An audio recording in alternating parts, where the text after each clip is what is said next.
I need more. Okay, get some more.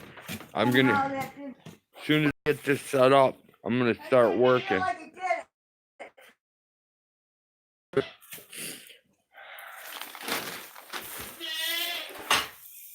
I'm having problems.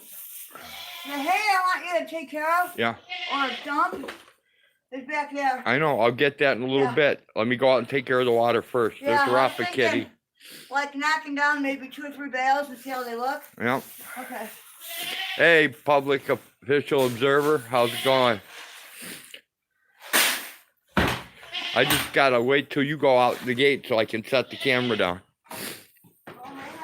Unless you can just pay attention, not knock the camera down.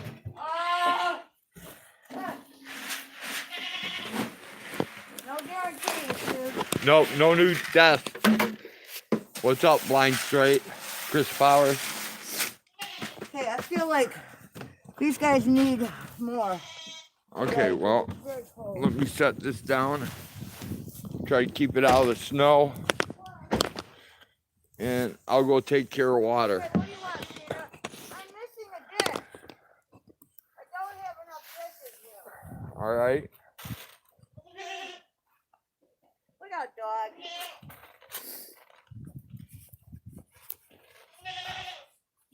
Want me to grab one from the...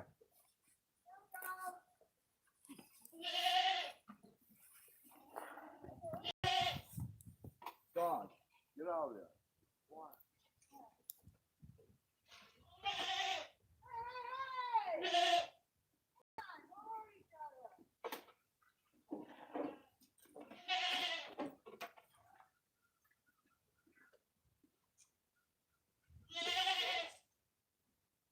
Okay, that should be fine. I think. Coming!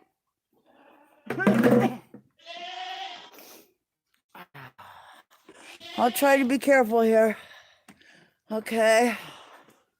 Alright. You're fine, Amy. You are. Okay.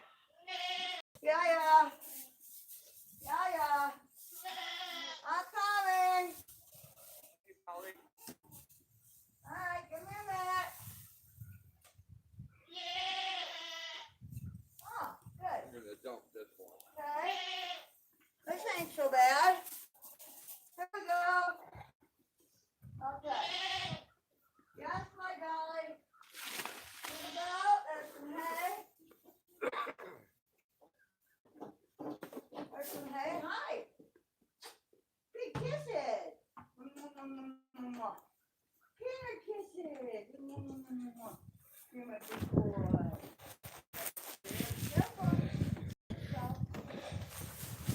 I don't know how good an angle that is, but hey, Autotron, Jenny.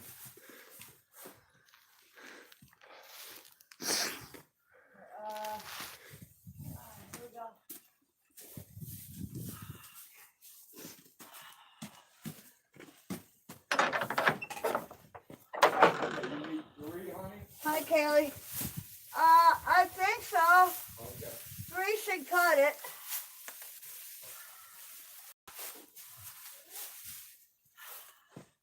I wish I had a little more straw.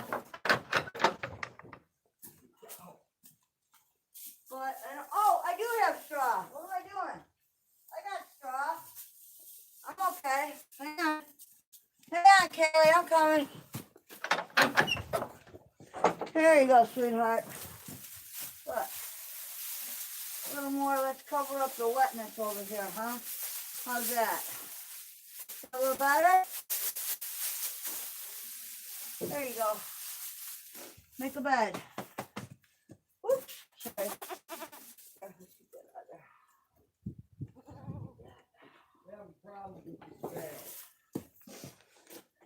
Hi. What are you up to, Kelly? Why? Oh. What happened? Are they frozen? No. What's the matter with them?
kind of gross. What? What? Do I take the wheelbarrow out and throw it over? Actually, yeah. This is all kind of nasty. It's yucky hay. It's moldy, but it's, I don't know. Maybe they can use it. Meanwhile, what's going on here?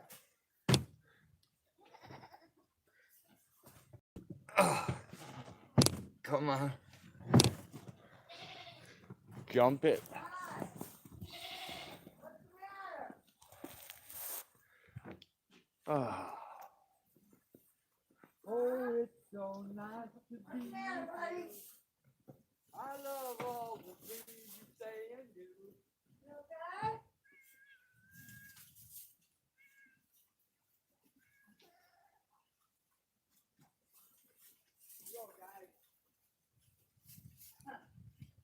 Well, it doesn't smell too bad. It's just in really sad condition. I know. Alright, look up. Yeah. Coming. There you go, Kaylee. How's that? You alright?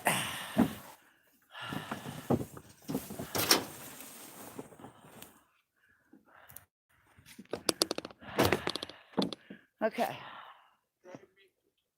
What's the matter, Peanut? You're still holding that foot funny. Is that going over? If it is, give it to me. Can. Alright, give it to me. Where's the other wheelbarrow? It's not squares. It's all kind of yucky. That's fine. It's really windy out there, so my suggestion is try this one.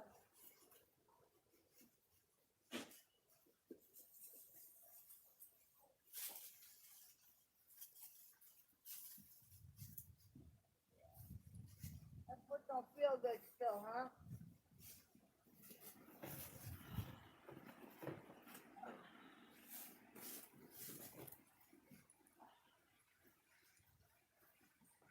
Well, look out, Chance. Watch yourself.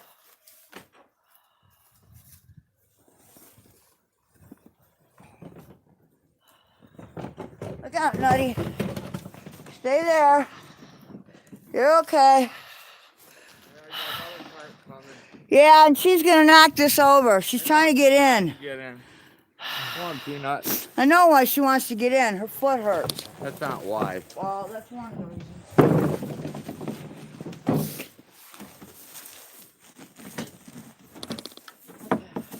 I got it latched. You can't get in. Okay, the red pen. That's the veil. Blind, straight, and auto both said hi, Hag. I caught it on my way through. Holy shit ball. What?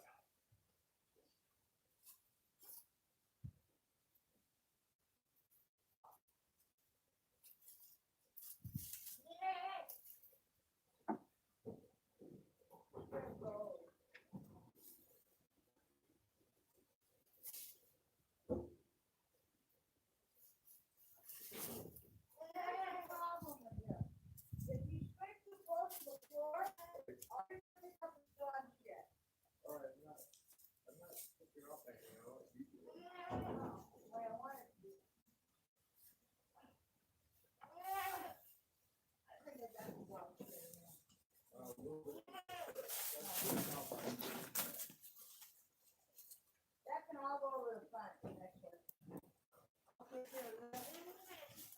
You're fine, Danny. Oh, I can get the other one. Yeah, just knock it down over here and I'll take it.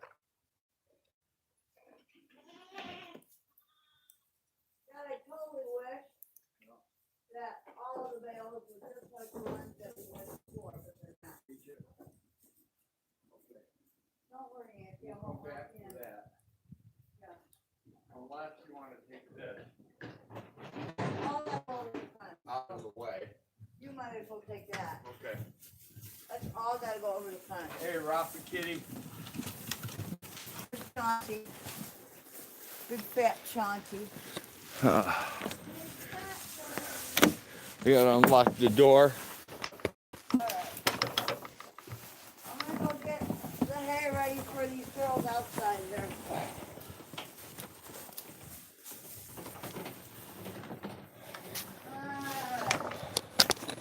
Yes, Melinda, I'm coming. Nighbot's live, guys. You're fine. Not correct. Everything will be okay. Yes, it will, I promise. Okay? I promise. Hang on. Oh, it's not- Actually, not too bad. Not bad. Oh, look at this, bud. Not too bad. Check it out. Yeah. Nice and grassy. Perfect. Look at that. There you go, guys. Woohoo! Okay, how's that, huh? What do you think? Not bad, huh? Yeah. That's what I said. All right, hang on. I still have not found the strings. I know.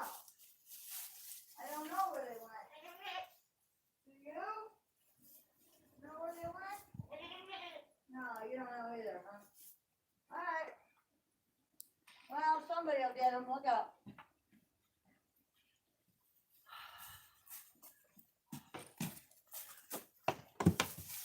Okay. Hi, Kaylee. I really hate to load you up, but try a little bit of that. You might like it. Plus, it gives you a nice little nesting area there. All right. Look out. I know. You girls are all going to have to get along inside. That's the way it goes. Come on, look out, Mama. Hey, Ag. No! What? We got a problem. What's that? I don't see Stinky anywhere. He's there. Did you see him? Yeah. Okay. He was trying to molest me when I was clearing the snow out of the trough. Okay. Yeah. Hey, trail dog, friend of code. Sorry I missed you, trail dog. Hey, what do you want me to do now? Water. Okay. Inside, I don't think I need much. I think I'm fine. Oh, It's outside we need to make sure. I got a lot outside to do. It's just water. For two for the girls and just make sure it's not icy. Yeah, I already did that. Okay. I gotta go water everything now, though. Trying to keep the camera where the snow won't molest it. Well, I'm gonna take a bunch of that and put it in here. Okay, that's a pretty decent view, I guess. Look at all that, huh? There you go. Get your wiki rock out of the way. Hi, sweetie. All right, here. It's really strange that Stinky's not up here.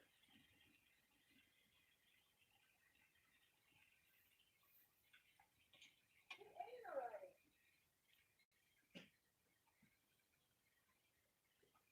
What? He's quite a boy. I know, but he usually sticks around for hay. Yeah, well, maybe you don't want to.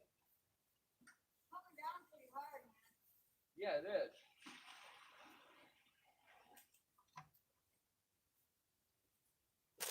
Yeah, their house is in a tag off there. I don't know. Well, tomorrow Yeah, we'll come out earlier.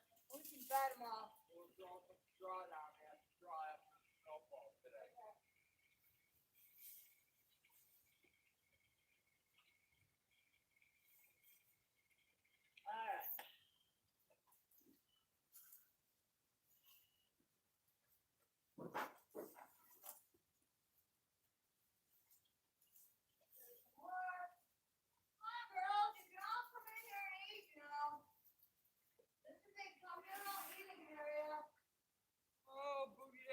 that he ain't wearing no clothes.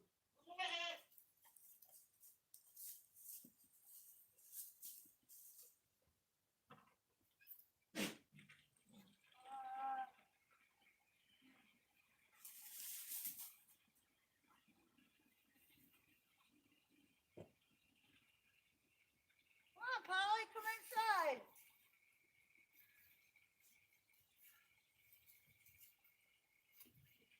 Come on, Peanut. There's a kind of a hush all over the world. All over the world.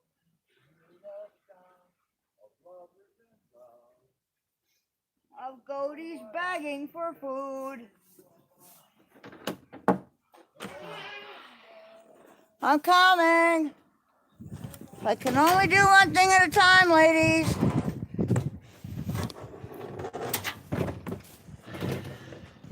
Without totally screwing over this. Okay. See what I mean? Come on, look out. It isn't a dream. Out of the way, dog. Forever Come and on, ever. The only sound that you will I want to hear get all the snow out of is this. when I whisper in your ear, I love you. Forever and ever. What? Seriously? You're gonna complain now? It's snowing in here. Motherfucker. Yeah, that's what I said. Very odd. No, you can't have that. It's strange. Trust me when I tell you, spring is not what you And you want. were the Polly. Where the hell did the other one go? Hey, Polly. There it is. Yeah. Polly, Polly.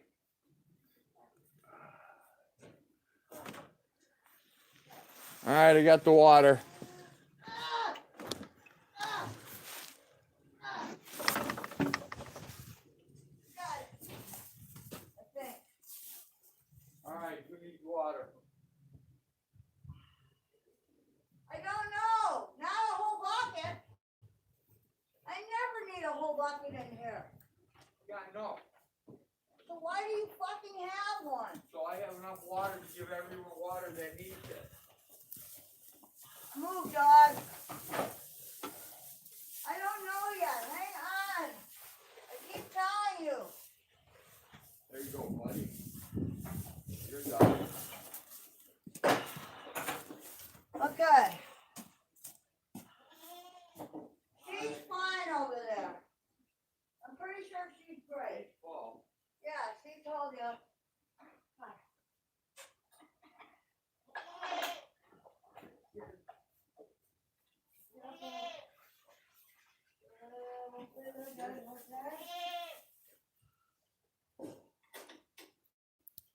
Cheese, black, you're good. they're all done. The only ones we got left are up here. Kaylee. Kaylee's the only one up here. I gotta get Okay. that stall finished. Huh? Let me check her. Let's check Kaylee. Hi.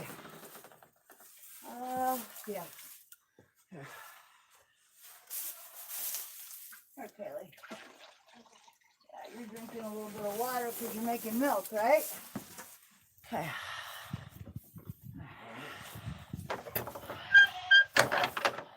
Oh, hi, Chance. Chauncey likes it up there. Hey, Chauncey. Head of Alcata. Okay, where am I going? Hey, Kaylee. Okay, that's done. It's okay, You sweetie. guys have enough food here? Did somebody get hungry? No, it's cat food. Trust me, you don't want it. Okay? Alright. Did you find the jar? Yep. Okay.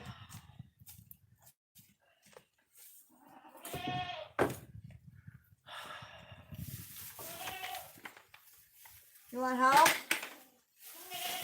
Come on, Kaylee. Would you like some help? I'll let you know in a minute. Here, Kaylee. Easy, easy, Kaylee, easy. That's good, girl. You're fine right there, sweetheart. Should I come in or not? Yeah, you can. Seriously, dude. Okay, hopefully we're back. Here you go. Let me grab Milker back. You take the camera back. Okay. Well, I just wanted to let everybody see Kevin, and then all of a sudden we went dead in the water there, you know? What happened? All right. There's a cubby butt. Look at that. There we go. Hey, Kaylee. All right. There we go. Oh, there's little cubby balls. Check that out. He's like, hey, what are you doing, man? You're stealing my food. We have kitty watchers in the corner. See that? Look at that. We got little sneaky watchers. Kevin just ate. Yeah, you can probably tell his belly's full, right? His belly's full and her one tit's empty. Really? Yeah, completely. And there's not a lot in this other titty either. There's our El Cata checking it out. He's hitting them both. Oh, here comes El Cata around the corner. There it is. I'm going to size your bag a little bit. Look at that. There he is. He's like, come on, man. Okay, dog. I accept your apology for scratching me. Old MacDonald had a farm. Yeah, that's probably copyrighted too. And on his farm, are you eating hay? Is Kevin eating hay? He looks like he's trying to eat hay, dude. Check it out. And Kaylee was her name. Yeah, she's turning out to be a good mama.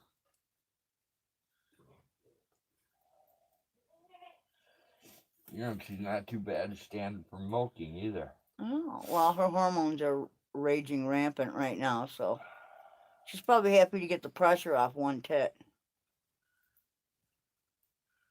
You know what I'd like to do? You water thief. That I forgot about doing? What?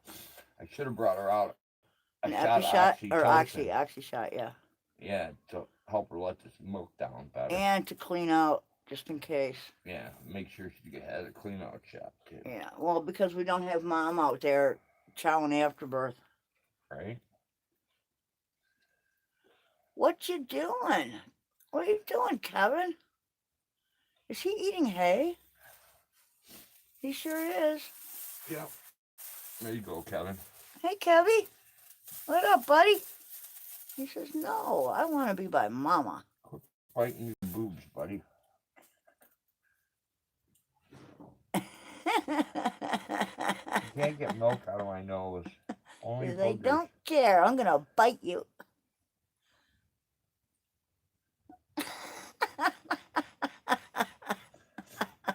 I don't have any boobs on my face. Oh.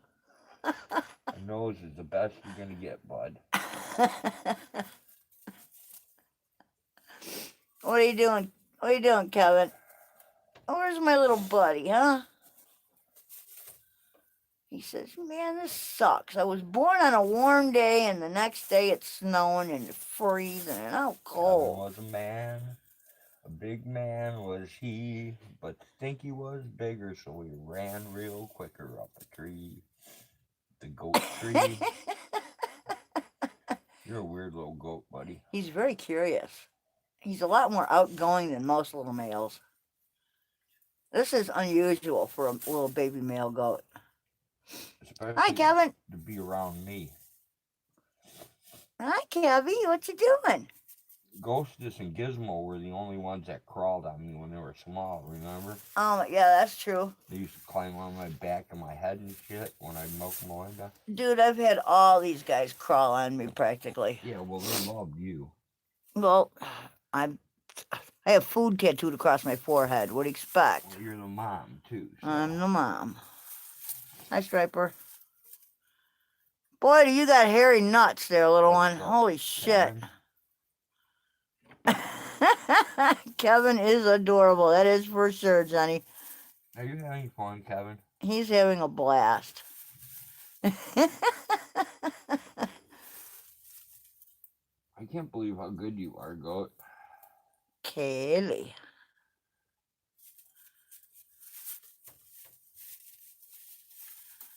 Even as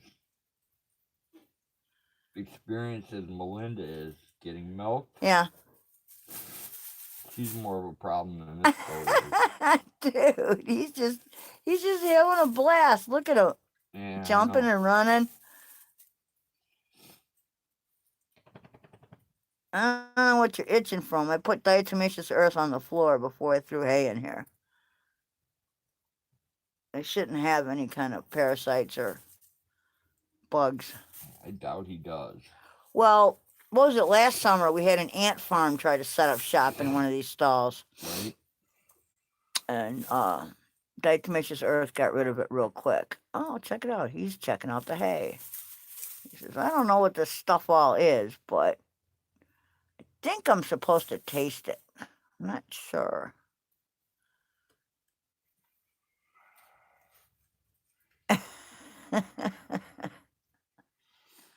He's like, when can I have my mommy back? As soon as I'm done giving her a bag massage. Why, what's wrong with her bag? Nothing, I just want to make sure she lets down the other milk. All right. Yeah, I don't want mastitis setting up. That's the last thing I Neither want. do I, but I think this little pig's actually drinking all this milk. I'm having a hard time believing that he emptied 2 titties today. Why? Because that's not really normal. Look how big he's getting already. Yeah. Dude, he's like twice the size he was fucking 2 days ago. Kevin, you're so funny.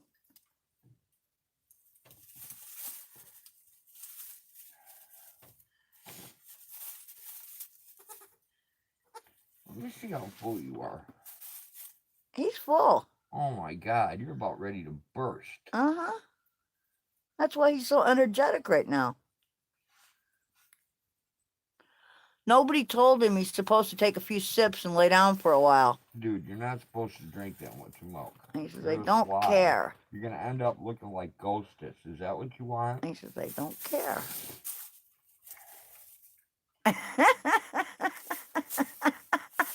You know those shears we used the other day for the hubs? Yeah. Do you have them out here? Yeah, hang on a second. We got a cat fight going on. Yeah, do you need them for her? Oh, I was going to whack his umbilica. Why? Because it's super long still. And it's dried out. It'll fall off. Yeah, I know. But if you had them handy, I could just do that real quick. Oh, they're not exactly super handy. All right. Not with me holding the phone. Worry about it then. Was that a burp? No, he was making a noise. Oh, he's coughing. Okay.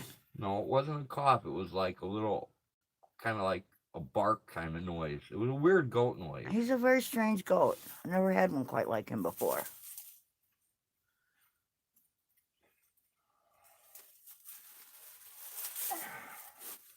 He has just sucked you dry, baby. And he's like, yeah, I'm coming in for more. So come on, Mom. Start producing. She's keeping him clean, though, dude. His little butt is nice and pink and shiny. And that's unusual sometimes. Let me see your butt. What's your butt look like? Ooh, there's a fresh Klingon. That's just a little pellet. All right, put finger in the goat. Not finger in the goat. Just make sure she's in good shape, though. I want to make sure nothing's like hanging out. Crusted on her vag where it's going to infect it or anything. No afterbirth? No. All right. That's what I wanted to make sure. Yeah, she looks fairly clean. She's been cleaning herself. And she look at his ass, dude. He's she got a little blood left on her tail. well, that's normal. It's discharge. It's all right. Well, that's what I'm getting rid of right now. That's completely normal. Well. Hey, Kaylee. I know. He wants those boobs, and he is not exactly taking no for an answer over there. You're a good girl, Kaylee. Thank you. Very good girl. Yeah. You're an easy milker, that's for sure. You're a good I mama. just wish you would Yeah. produce more. Well, I I can't think even, she's I can't producing even say fine. I wish you'd produce more. No, she's producing fine. I think it's him. He's just a little piglet. I wish you would eat less, you little slob. There, there's some milk on my hand. You want it? You have an absolutely adorable baby, Kaylee. You did good. You did good. Look at that little guy. The flying Kevin. You did good. All right. He'll puke. Be careful. Won't puke. Look at him though. He's going for more. He's like, all right, where's the bag? Where's the The bag? kits are over there. They're empty though, I think. They are. He's destroyed them. Well, There he goes. she just ate, so she should have more coming on soon. How you doing, Kaylee? You doing all right? She's like, I'm fucking exhausted. Look at me. I need some rest. Poor goat. She's rather friendly for being not a well-handled goat. She's very friendly. I know. She's doing really well. Thank you, Kaylee. All right, let me slowly stand up here because I think I'm locked in place. Okay, hang on. I'm going to steal some of her hay right here. Oh. And do what with it? Yeah, the cats are going to knock it right out of position. I know they will. What we need is to nail something in place, but then the cats won't be able to get in the barn. No, there's another way to get in over Oh, there. yeah, that's right. This is just a temporary Dude, he's jumping up and down over there like a little... weirdo. Yeah. And she's looking like, she's like, I'm going to take the first avenue of escape that I can find. I don't blame her. Oh, I put some extra straw down to keep her... Did you give her a candy? Yeah. No, not yet. There's the Rafa. Oh, the Rafa. Well, here, you take that. I got to... I'll take the Rafa. Rafa, kitty. Rafa. Dude, I'm freezing. Hey, Rafa. Hey, Rafa. Keep covering up the food. Nobody's going to steal your fucking food, sir. Purse not born yet, Purse. We had a male, so he got named Kevin. Well, there's a reason for that.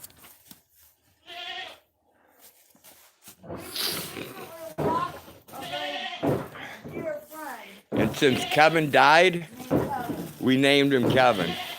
All right. Well, I should say Hag named him Kevin.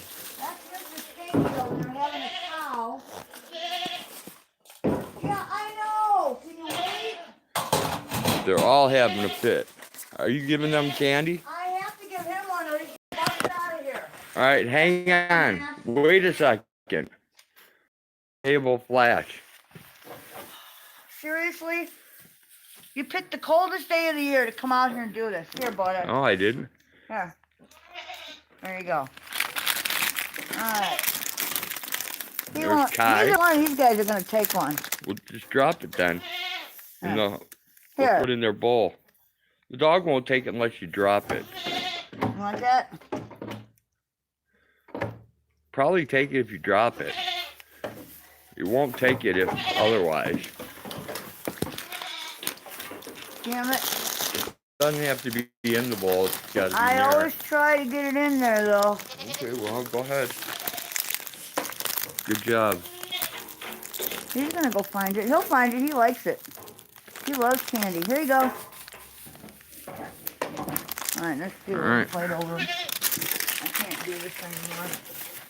What's her name? Nancy. Jenny said 2 points. Yep. Hey, Drew. Hi, Timmy. And there's Timmy. Here, Timmy, you want yours? There you go. Timmy has Timmy his. took his. Alright. Nighbot's working. Should be working. What up, dude? Here, let me flip a couple. Oh, did you get both Hey, of them? what's You happening? little piglet. God is a woman. Here, take that, Cyberette. right? Damn it, it's on the ground. Here, dude.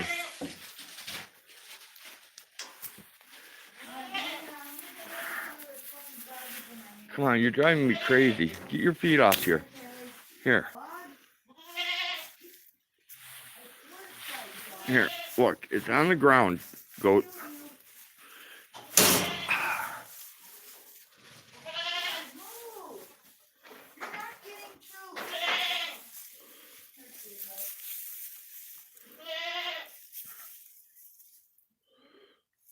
Do you want it or not, man?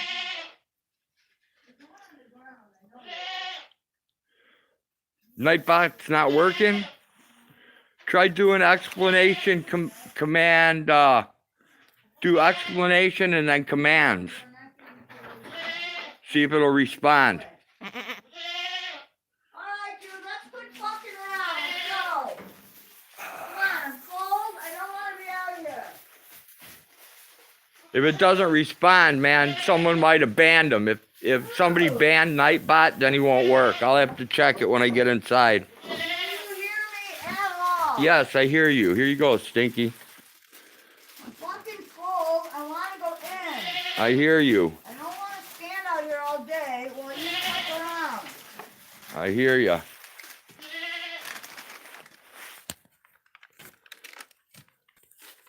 Hang on, fucking dog. It was working when I went in the barn. There's your candy. Now go away. You are a major pain in the ass. Yeah. Scroll back. Maybe someone hit him with a ban. I don't know. All right, listen. Yes. Here's what I'm gonna do. Oh fuck! I can't do it that way. God damn it. Hang on. Here goes this. Yeah, that's what I'm trying to do. I'm trying to fill up my pockets so I can throw a bunch of candy out there. Grab your gloves. Because we're closing up shop here, okay? Okay, then Nightbot should be working. I don't know why he isn't, dude. No, you had one. Go away. All right, go out. Get Please, down, Melinda. of you. Let me throw my glove All on. right, who have you fed? Ghosted is the only one. Okay. Melinda. Kizzy. That family's done. Okay. Hang on. Yes. Peanut. Pistachio. Here, Stash. Okay. Who wants one? Mama. There you go, brownie. You want one? Today's a good day to have one. Yeah, it is. Come here, Rosie. Not Rosie, Cookie. Come here, Cookie. There you go. Cookie had one. Okay, Polly won't take one from me. No, Polly's you have to put on the ground when no one's looking, otherwise the other ones come steal it. Same with the Smiley twins. Sweet Madam Blue will come get one. So will a big, fat, pregnant brown goat. That's the problem. I know. The Smiley twins will climb on you.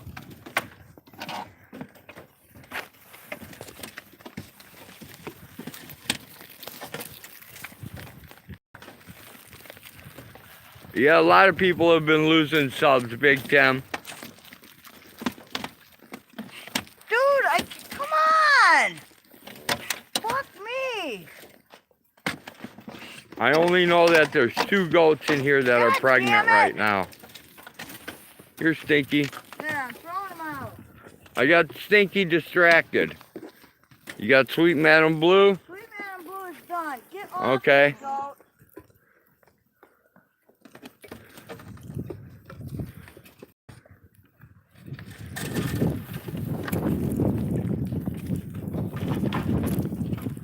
I'm opening them as fast as I can. Yeah, I've had over 300 subs disappear before, Tim, so Dude, I'm freezing happens. balls. I know. I'm waiting on you. No, you're not. You didn't even shut the fucking gate over there. Dude, you want me to close it up? I'll close it up. Close it up. We're done. We're getting the hell out of Dodge. All right, move, Rafa.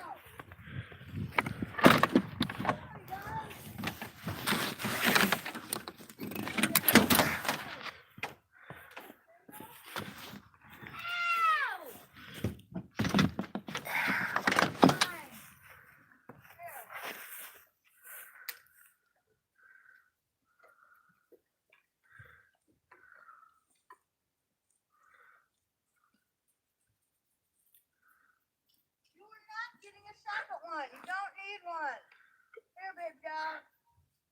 There. Dog. Molly's not gonna take one. I know that. You pistachio, you pistachio. Yes, pistachio. Another one. Now get out of here. You've had enough. Polly Poodle. I'm freezing. Polly Piddlebottom. Doing it. Let's fucking go. We'll quit doing it then. You got a Smiley trying to get you. There. Right behind you. She's on your back. Did you give one to the Smiley? We did two already. Oh, 'cause they never take them from me. That's why I asked. Dude, this is crazy. And I don't want him eating the paper. Yeah, this dog's about 6 years old. So she's not really that old. It's like fucking freezing, Autotron.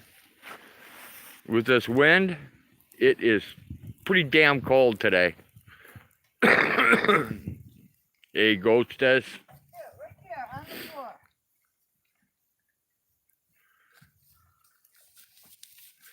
Hey, Melinda. Frozen right now.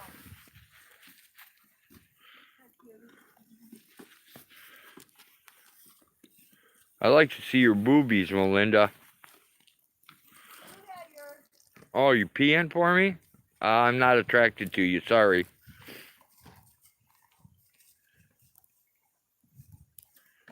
Okay. Looks like you might be starting to lactate, damn it. Your dog just turned 10? Yeah. The one in the dog in the house is probably like 13 or 14 now. Blind straight, your furnace is turning on every 10 minutes. Now we're still running ours manually. I still haven't hooked the thermostat up. Yeah, so we need to fucking do that. Let's go. I'm frozen to the core.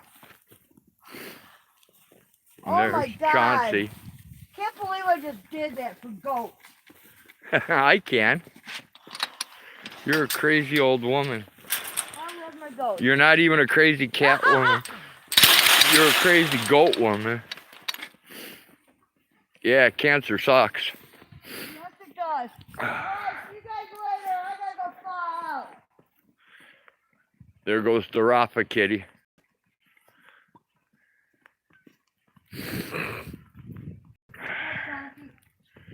Chauncey, There's another alcata.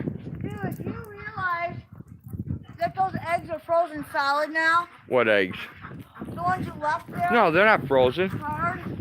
They're not frozen. Okay. I bet they are. I'll bet you're that. I'm not in Wallabies today. Well, I gotta load this crap in my pocket, so it's gonna take me a minute.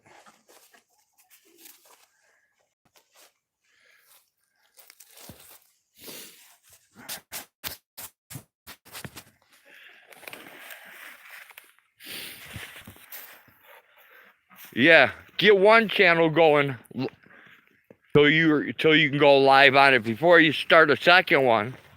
Otherwise, you'll never make it. Hey, P, what's happening? Alcata, Alcata.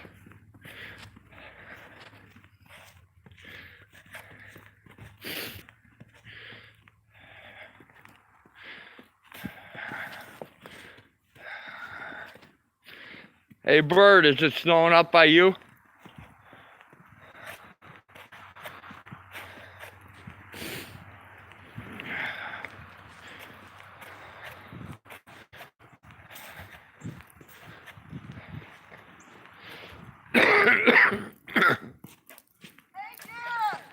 What? When you go to the basement, put the furnace on.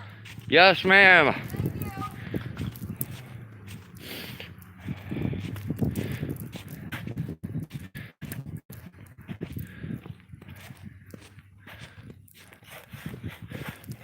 you. Here we're getting hella snow and hella cold.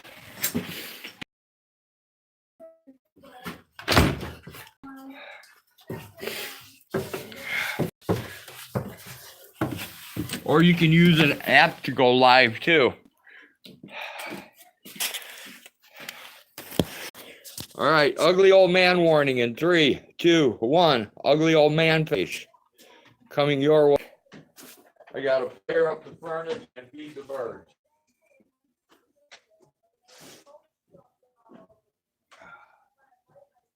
Hello, birdies.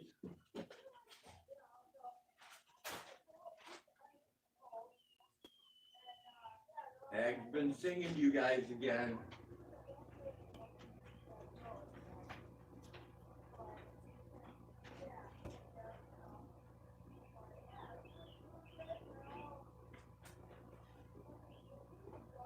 Damn it, I don't even have a pocket to put this shit in now.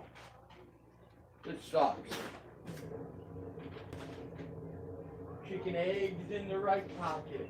Quails in the left. Here I am stuck in the middle with you.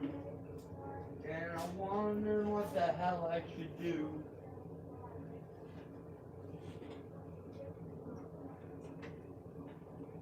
Can't take the trays. See looking all over the place. Clowns to the left of me. Jokers to the right. Here I am stuck in the middle with you. And you started off with nothing. You found that you're a stuffing man.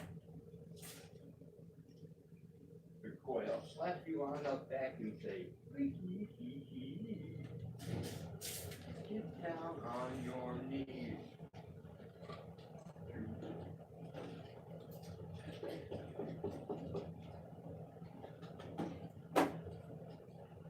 Welcome to the Starship Enterprise, where you'll see those nice white men in their nice clean white coats coming to take you away, ha ha, to the fucked up farm where the old guy lives.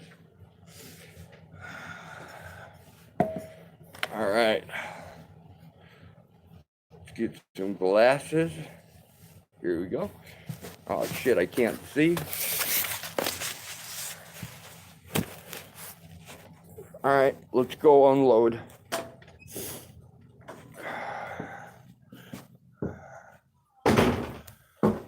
Rockin' after midnight.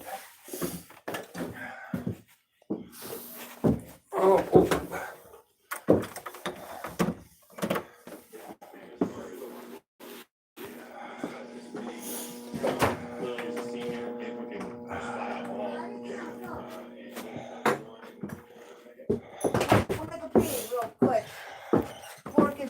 Come on. You're gonna have to let me pass. I have eggs in both pockets. Yeah, that's fine. Go for it. Since you wouldn't wallaby. Dude, I couldn't wallaby. I understand. I'm sorry. Got ya. I would have been happy to wallaby if I could have breathed. Okay, gotta set you guys down.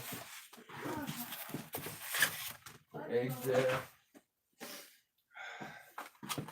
I gotta get the quail eggs out of my pocket next. There we go. Quail eggs are done. Here's the two not fit in the egg thing that Hag thinks are frozen, but they're not.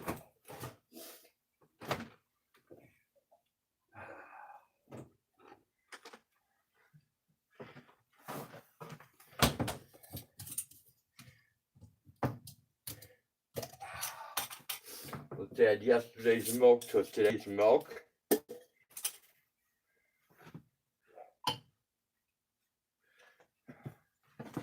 Now we can wash that out for tomorrow.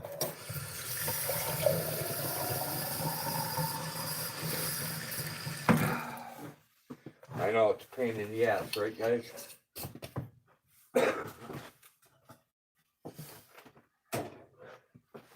All right, I'll be with you. Give me a minute to strip off the rest of these outside clothes.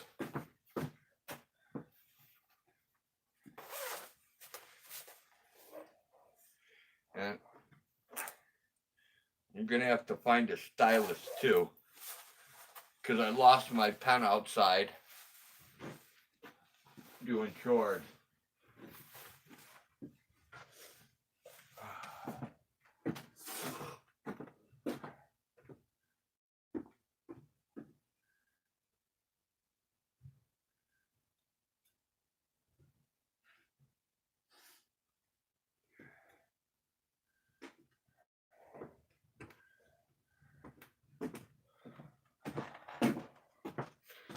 All right, we're back in somewhat of an order.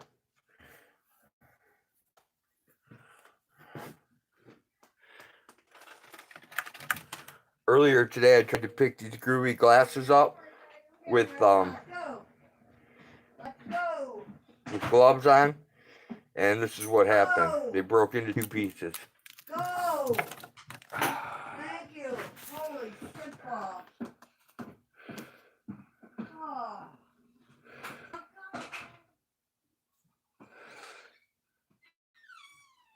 Egg drop soup, maybe blind straight. Yep, Kimmy, I did this robe.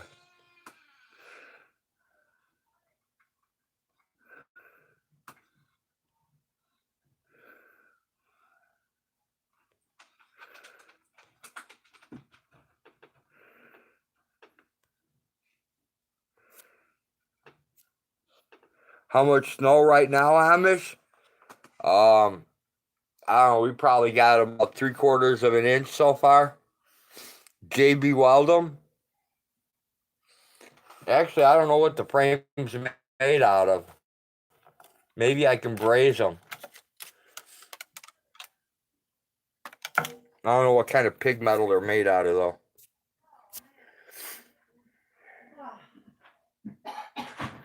Oh, okay. Yeah, the lenses are still good. It broke right in the center of, like, the nose piece. It's really strange.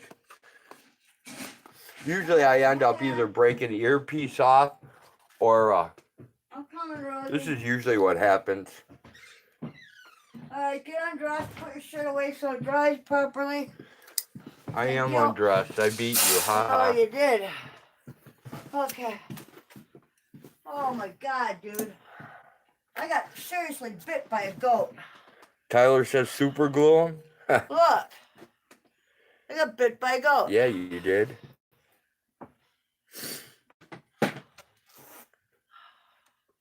Oh, man.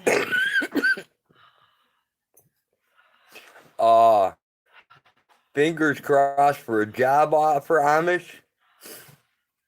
Heck, Fingers crossed. Bird's on here and she said her and Tyler say hi. Hello. Love you guys.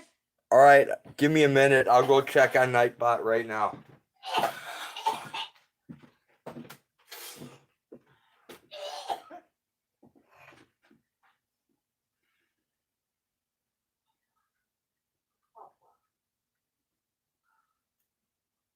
Oh, dude. What? Having trouble breathing. You always have trouble breathing. Yeah, but It's worse now. it's worse in winter when it No, it's not. temperature drops. No. What is it, the moisture? No. What I think it is I think it's because it's so dry out, and then you inhale more dust out there in the barn. When we move the hay around. That could be. All I know, dude, is Because that it's so coming dry. from inside to outside is, And it's humid, yeah, and the dust goes in the air. yeah. A lot of the real fine dust gets caught by the humidity in the air, Well, it sure ain't. right? Yeah. When it's dry out like this, all that fine dust goes in your lungs. And don't forget, it's very dry in here. Yes, it is. What's your hand? Thank you. All right, I gotta take my pants off. Yeah, I gotta change too, because I'm We're gonna have a pants off dance off. Who's in? My pants Me, are I'm in. awesome. Oh, I can't take these off though. You know why? Because I will have nothing to put. I'm going commando today. Bird said She loves you too. Let her know. She sent you pictures of her dying plant on Facebook. Help. Oh.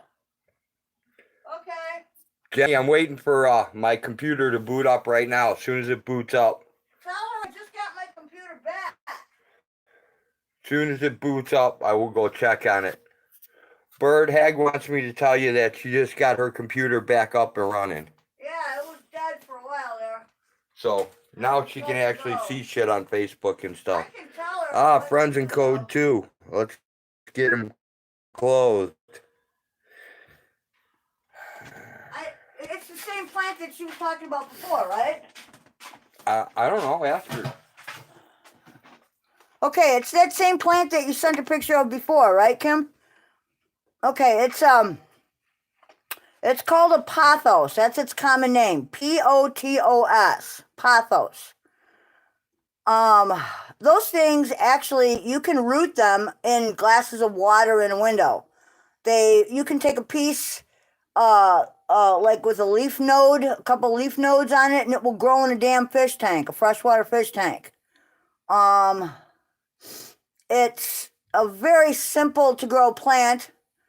Probably what's happening to it is it needs to come out of the dirt you got it in, and you need to wash the roots off, and you need to repot it into a pot that's its size, okay?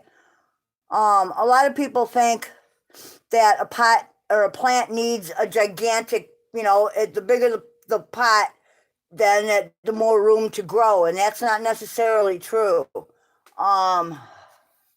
You'll get more growth up top once the roots have filled in their space adequately, so you don't want a humongous pot that's too big.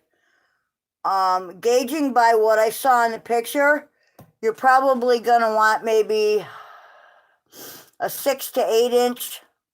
A clay pot is best, unglazed clay, because they actually breathe. Don't overwater. Using regular potting soil from the store is everyone's mistake. Let me show you exactly what I use for potting soil. I'll be right back.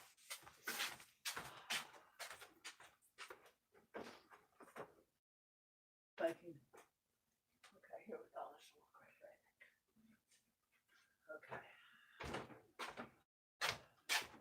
go. Okay, this is going to look really weird. It's going to seem really, really strange. See if I can do this without, all right, let me wet this down first a little bit here. Okay. I don't want to touch any buttons that aren't correct, but okay, let's see if we can actually see this. Okay, there we go. Take a look at that. This is a teeny tiny little pot. It's about 2 inches across. I use it for growing, like starting cactus seeds. It's made of coarse pearl, little pieces of bark. Let's see if we can get little pieces of bark up. See little pieces of bark? That's pine bark, okay? Not just any bark, pine bark. You do not want cedar. So it's that, and then there's also like little chips of little granite chips in there.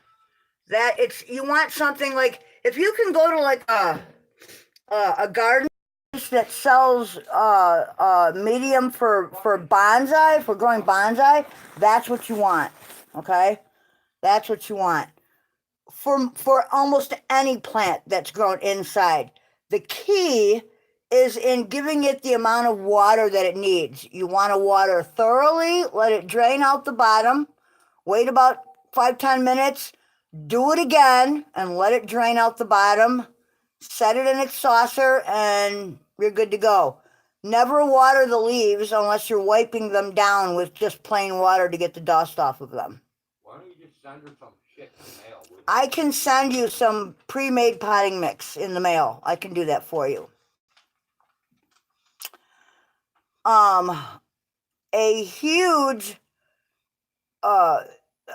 fallacy is that, well, just like anything else. The gardening industry is like any other industry, okay? They live to make money. They're not going to tell you, about the fact that roots need to breathe. They need aeration, okay? They need pockets of air underneath. They can't sit in solid mud made up of fine silt. They drowned. The roots literally drowned, okay? They need to gather moisture and then dry out. They need to uptake their food and moisture and then dry out. You probably are going to want to use a liquid fertilizer mixed at a weak strength. Stop it, dog. What I do is I mix up about a quarter teaspoon of Miracle Grow liquid, and I mix that in, I don't know, probably about a gallon of water, and I use that every single time I water. During the winter months when the light is less and the plants are normally in a more restive state, you want to feed them a little less, and when spring rolls around, you can give them a little boost. I know I'm throwing a whole lot of information at you, like real fast. What I will do is I will throw you a link on Facebook to something that you should read, and it will tell you every fucking thing you ever wanted to know about roots, how they work, and how to grow in a container setting, okay? And because growing in a container is way different than growing in a garden, okay? When you grow in a garden, you have everything Mother Nature offers at your fingertips. You don't really have to do that much, okay? The aeration is caused by worms, nematodes, moles, other roots that pass through, rain, just everything, okay? You got all that going on out there. In a container, you can't possibly imitate everything that Mother Nature gives you. Okay, so I'm probably confusing the hell out of you, but right now what I really need is some caffeine, a cigarette, hang on a second, and a pain pill. And once I have those three things addressed, okay, there's the coffee.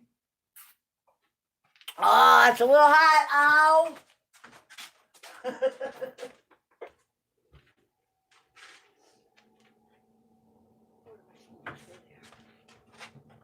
Come on, look out. Get the hell out of the way, dog. Dude, this dog is over there trying to hide her damn food from a cat that doesn't want it. What is wrong with her? Why does she do that? All right, that's my effort. Okay, and now, get over you again.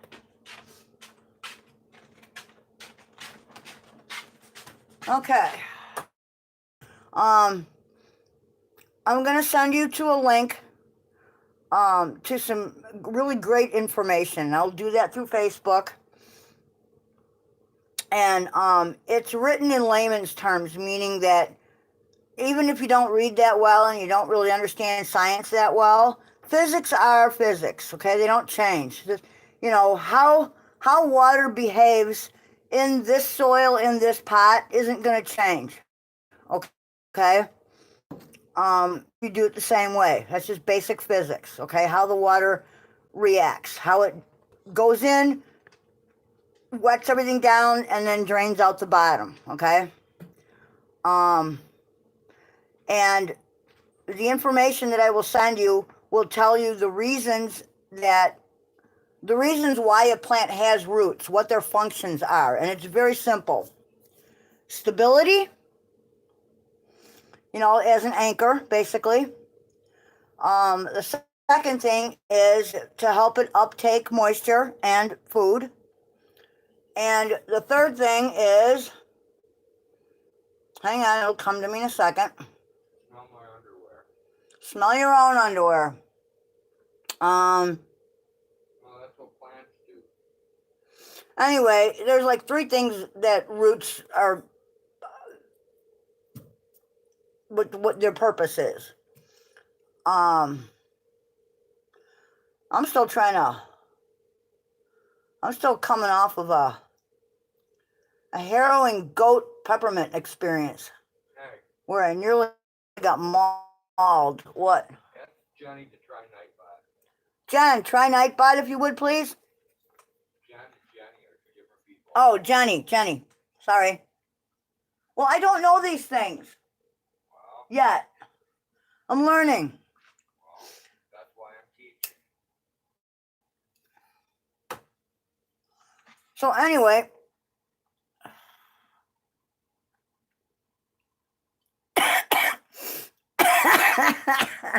Autotron.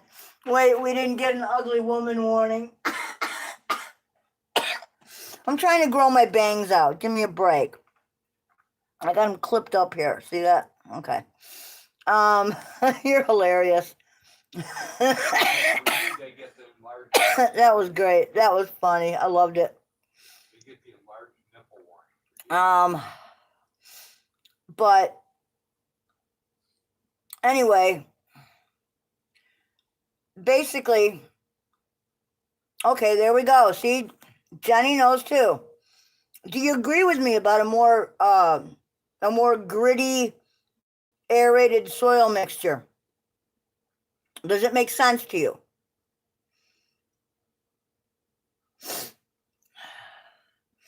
Nighbot functioning.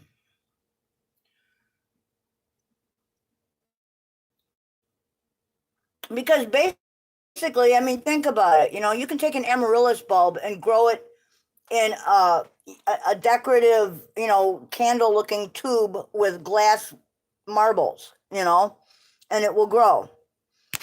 So basic, you know, I mean, otherwise hydroponics or semi-hydro wouldn't work, right? The idea is, you know, to give the roots what they need without giving them what they don't need, you know. People say, oh, plants need to be root bound in order to bloom. And that's not true. What's actually happening is it feels root bound, so it feels threatened. What does any living thing do when it feels threatened, like it might die? It tries to reproduce. So it's putting out flowers in the hopes that it will leave behind seed because it's feeling uncomfortable in the small amount of soil it has. You get it? So, you know, some plants are quicker to produce flowers when they are pot bound, like Hoyas, for instance. It's not that they flower that because they like being pot bound. That has nothing to do with it. They flower because they're afraid that they're going to die and they need to leave progeny. So that's the truth on that. And let me tell you something, okay? There's no such thing as a green thumb. No such thing. What a green thumb is applied knowledge. That's all it is.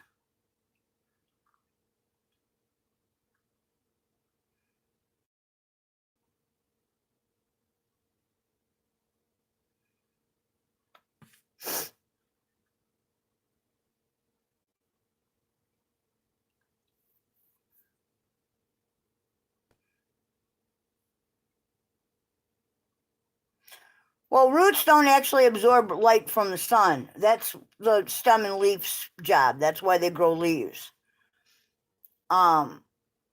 If I had my thing in front of me, I would be able to tell you exactly what it is.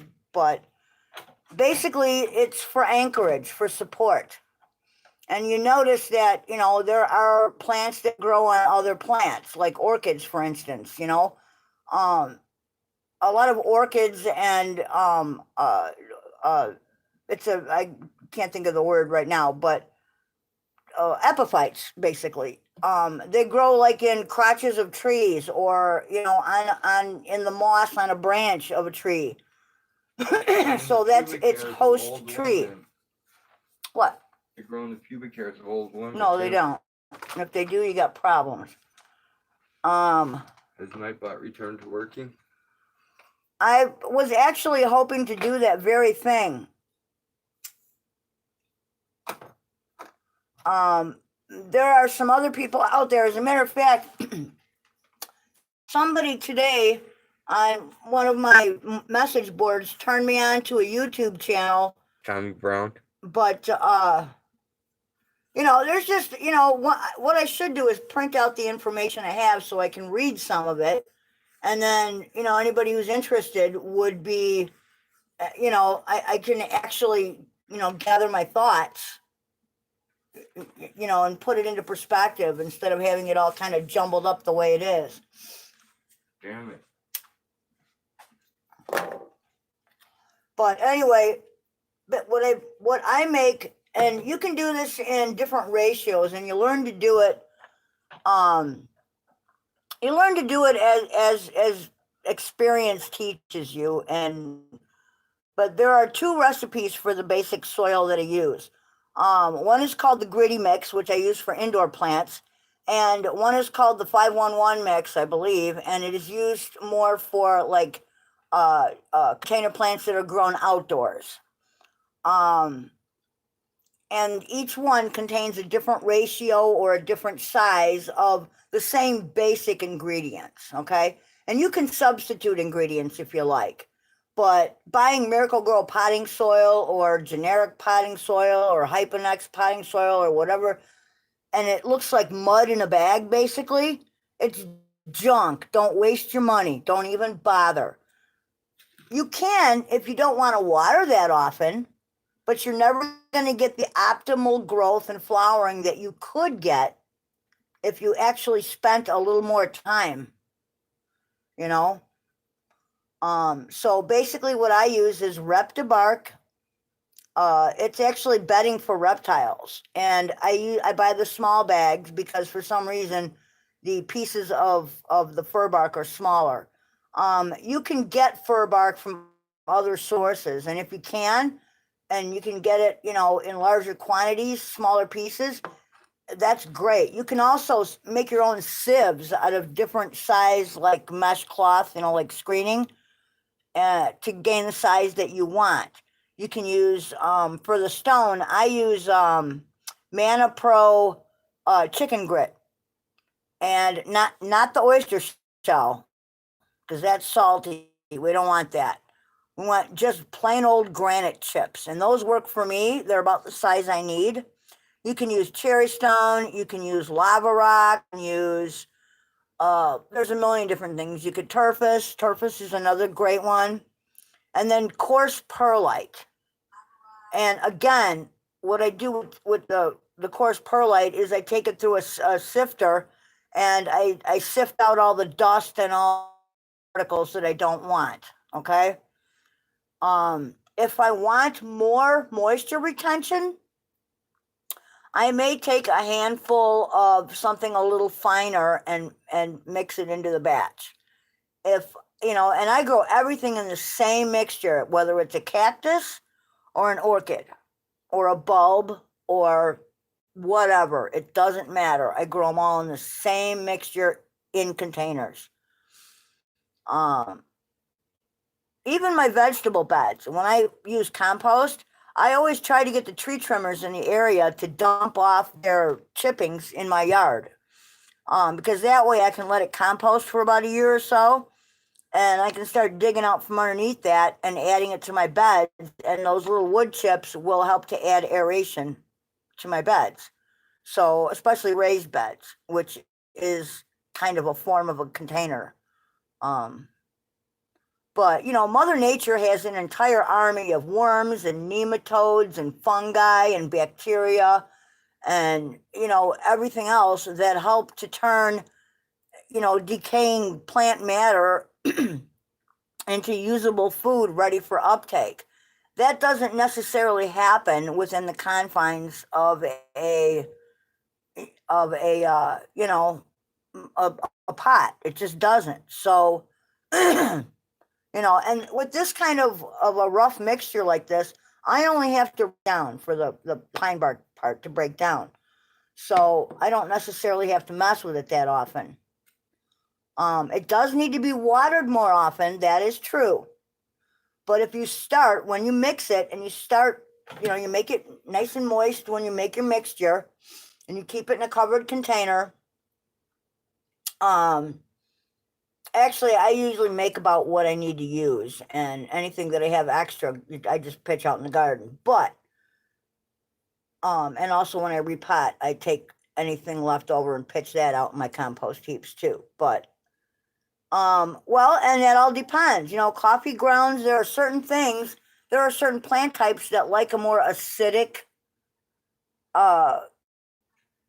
like hydrangeas, for instance, rhododendrons. These things like a more acidic type soil. Plants that won't get any benefit. It will just either harm them or or it won't do anything. I mean, it all depends.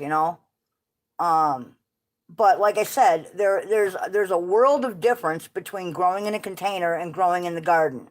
So let's put growing in the garden off to one side for a while. Let's not talk about that. Let's talk about containers only, okay? This particular little world right here in this pot, this doesn't have nematodes and, all the fungi and bacteria and worms and moles and, rain and normal things in nature, to help it along, to create, we have to create a well-drained environment where it gets the amount of light, it gets the fresh air, or whatever it needs, the amount of moisture it needs, the nutrients, macro and micronutrients that it needs, all in a completely usable form. People say, oh, I use fish emulsion because it's natural. It might be, but is it broken down to the point where it's immediately, ready for uptake by the roots? It might not be. So in this case, I turn to a liquid feed for containers. And I also add a powdered micronutrients every once in a while, just to give it a little kick. Give it what it needs, make sure it has what it needs. For the majority of my plants, let me get my thing and I'll tell you what the numbers are, because every single kind of plant food comes in a different set of numbers. The NPK, and now I probably don't have glasses that I can see out of here. NPK, so we're talking, okay, this is a 12-4-8. It is liquid all-purpose plant food, 12-4-8. So that would be the potassium phosphate, potassium chloride, okay, soluble potash, manganese, chelated iron. It's got basically everything in here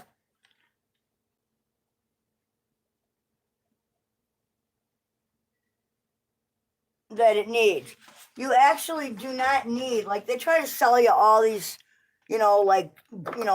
plant food for blooming plant, for flowering plants. You're just wasting your money, honestly, because,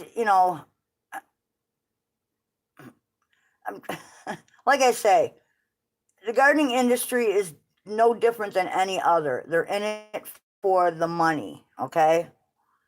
They're in it so that you keep coming back to buy more stuff. If you didn't have to keep coming back to buy more stuff, they wouldn't be making those big bucks. So they sell you plant, medium that is not great for roots. They sell you feeds in a variety of kinds, most that you don't even need. And you know, they try to sell you all these great things like those self-watering bulbs. What a joke. Completely unnecessary, not useful in any way, shape, or form. So, you know, yeah, you know, growing in the ground is completely different than growing in a container. A container is a confined space. It does not have the same things that Mother Nature gives us out in the yard, in the garden. Okay? So we're talking a whole different world. But I mean, I could go on forever about growing. And it took me probably a good 45, 50 years to learn the very basics. You know, I mean, I thought the industry was, you know, I thought I was getting what I needed. I thought, I was reading books about everything, and I thought, wow, you know, I'm learning here and everything. And it never even dawned on me that, you know, there's basic, you know, physics are physics. It's just basic science. That's all it is, you know. You know, there's no such thing as a green thumb. It's all applied knowledge, you know, and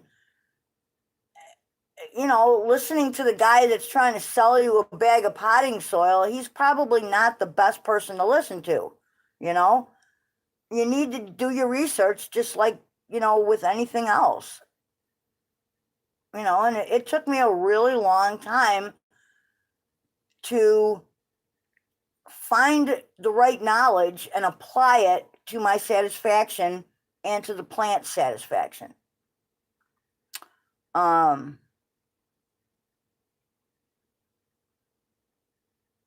But anyway, so, you know, yeah, I actually had planned on making some videos coming up this spring. Yeah, I had planned on take a walk through the yard and see all the things that are left from when I actually planted 8 acres in roses and other non-indigenous plants.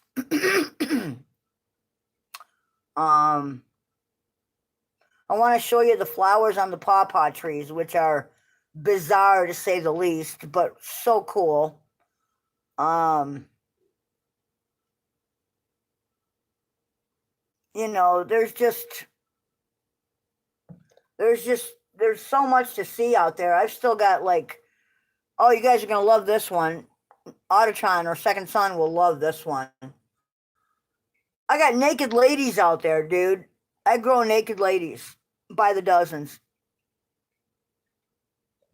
And I'm sure you've seen them. Everybody's grandma has them in their yard. It's actually Amaryllis squamigera, I believe. It's hard to pronounce, but that's the Latin. And they're those the little pink-looking flowers that are on their own stems. You see them in summer without any leaves. The leaves actually come up in early spring and gather all the energy the bulb needs to produce the flower later in the season. But their common name.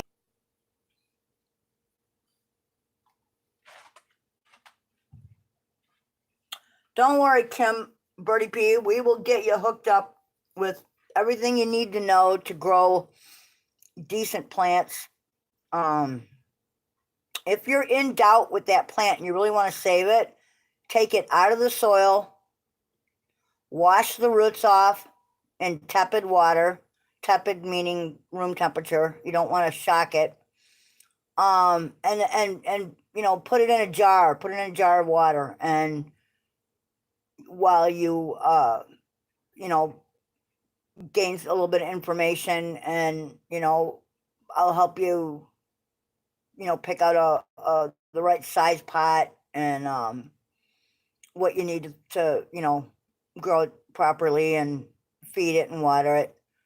And yeah, you don't ever want to water house plants in sips. You want to thoroughly water them, make sure they're in the right size pot, thoroughly water them until it drains out the bottom. You never want to have different layers of crap in a pot. Like everyone says, oh, put a layer of rocks in the bottom. What you're actually causing is what's known as a perched water table. Okay, where, and this is physics again. Um, that water, as it's going through the soil, now has to make that transition into it. Oh, Tommy Brown, let me tell you, I love those things. I love those. They're amaryllis, and it's one of the only ones that grows in this zone outside over winter. You know, it's one of the only ones we can grow up here that you can actually overwinter outside. But anyway, yeah, that water now has to find a way to move from the soil layer through the rock layer and then out the bottom. So a lot of it will just sit and uh, at the bottom of that mud layer, and it'll just sit there. It'll gather there, and then your roots will be sitting in just wet mud. Um, if you ever pull a plant out of the pot and you notice that most of the roots are like ringed around the outside edges, that's them looking for a dry place to grow so that they don't have to drown. And you'll notice that most of the roots in the center of the pot will be, a lot of them will be dead. So what you want to do, if you don't want any of the soil to fall out, if the drainage hole is large, take a piece of screen, and you can use plastic like needlepoint screen. Take a piece of that and put that in the bottom to cover the hole. And that, then what you can do is you can take like a piece of like a piece of string from a mop, if you know what I'm talking about, and you tie it in a knot right through the needlepoint thing, okay, at the top. Put that in the over the hole, and then let a little piece dangle out the bottom, okay. And when you set that down, like on your sidewalk or where your deck or wherever, what will happen is that little string will help to pull any excess water out after you have watered it, so that excess won't be building up in various layers. So I'm not brilliant, and this is information I have learned from other people who have been there before me.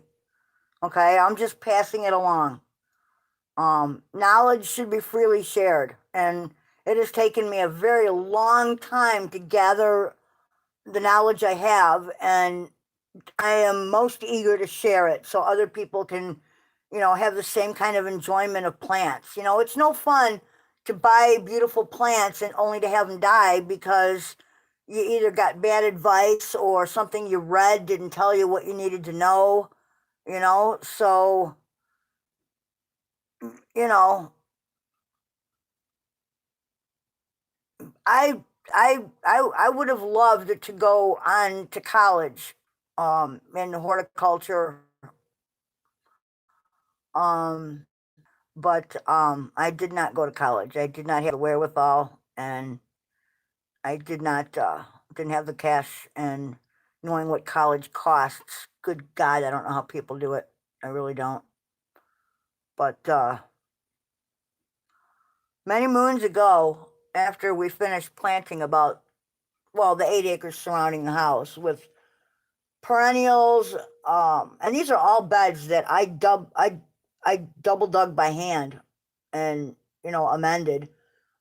We planted them with roses and shrubs and bulbs and perennials, and just everything. Everything from direct sun plant loving plants to shade plants and everything in between. And we actually had the Rose Society from Champaign come out and do a tour on our property here, and um, I had no idea what I was going to talk about. I had no idea what I was going to say to these people when they got here. I didn't set it up. But once I started, telling them what I had learned, and just, naming off the various types of roses and when they bloomed and the things I had learned about pruning and, you know, your basic rose knowledge, it just started to flow and everyone was so happy. I got an applause, which I've never gotten before in my life. And it was really cool. I enjoyed it. And since that time, I have aged to the point where physically I just can't do the work anymore that it takes to keep up, you know, that kind of a garden. Also, it is better for our planet to allow indigenous species to grow. We'll have we get more pollinators, which we desperately need. And I have found that we get like 10 times as many songbirds of just beautiful colors. Little goldfinches, little buntings, just all kinds of cool things. Orioles, the butterflies, just everything that they require indigenous. We've been like, again, we've been conditioned to, plant, uh, to tame property and to plant things that are not natural to this area. And the animals that live here don't recognize the species that we're putting in. So we lose a lot when we don't just allow nature to grow the way it wants to. So aside from cutting, enough space for the dogs to have their area and enough yard space, I've just go back to nature. And, you know, well, we say it's boring because to a lot of people this might be boring, I don't know. Um, we live a pretty sedated, secluded, boring life, but we like it that way. I mean, I've lived in the city and I can't take it. I don't like it.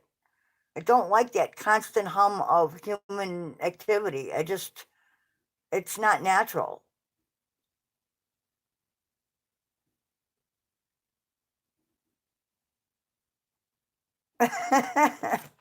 Well, I'm glad you're not bored.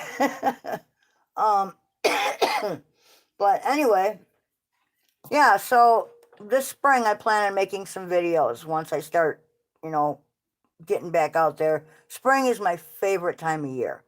It's when the earth comes back to life after rusting, and being cold. But I love that. I love walking outside and smelling that, when you can smell that first spring rain in the air. To me, that's like a little piece of heaven. I love that. And um, Kirk Douglas passed. Wow, I did not know that. I heard some sports figure passed recently too. Um, Kobe Bryant, is that the one? That yeah, I don't know. I'm not really a sports person, but yes, I would agree. I have milkweed growing next to my Russian sage, you know, and I just leave them there. So death is just the natural progression. To me, it's just the next part of the journey. You know, I mean, we don't know what happens next, so maybe it's awesome and exciting. So I'm not going to look at it negatively. Mourning is for the living. Yeah, it's devastating. It's often very devastating, and it's sad, and you know, it's very difficult for the living. But if you think about it from the perspective of, you know, it's nothing that we should fear because we all have to do it. We don't have a choice. We're all going to die. Every single one of us, every single living thing, the natural cycle of things, you know? And so, you know, even though I'm not religious, you know, I feel like that's not the end, you know? So, you know, I mean, my consciousness will go, I don't know, somewhere else, maybe another dimension, another plane, maybe it's a collective type of thing. Maybe we return to energy. Who knows? We don't know. You know, nobody has come back to tell us, so we don't know. You know, so I'm not going to say I'm looking forward to the day I go, but I'm not afraid, and I don't want people to, you know, be sad. Fuck, man, throw a party. You know, that's what I want, right? You know, I want to be cremated, and I want a party thrown, and I want everybody to just be happy, man, laugh, you know, tell stories about all the stupid shit I did, you know, and how hilarious it was, or how dumb it was, or whatever, you know, just have a blast, man. You know, have a big party, man. Food, booze, whatever, man. Smoke a big fatty in my honor, and, you know, don't care, man, you know. I won't be there, so, you know.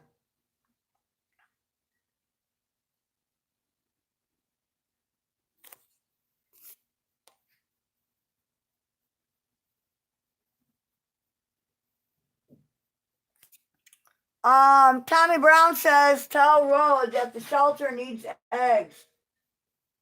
Awesome. Yeah. I don't know what that means, but We have eggs. he says, tell Rod the shelter wants more eggs. Tomorrow he's bringing them 20 cases of bottled water. They need milk too. They serve 300 people daily.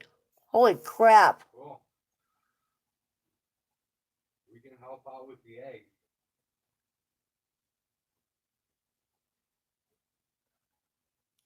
What was that? I can't answer that question. What question? You live as long as you live. You live as long as you get. You know? You could cross the street tomorrow and get hit by a bus, you know, and that could be it. Or you could live until you're 99 or 100. Who knows? We don't know. That's the surprise, I guess, you know? It's a journey. Just enjoy it, you know, and be glad you got, you know, this opportunity to have the journey, you know, any journey, you know, regardless of, you know, how hard it seems at times. Um, you know, here we are. So,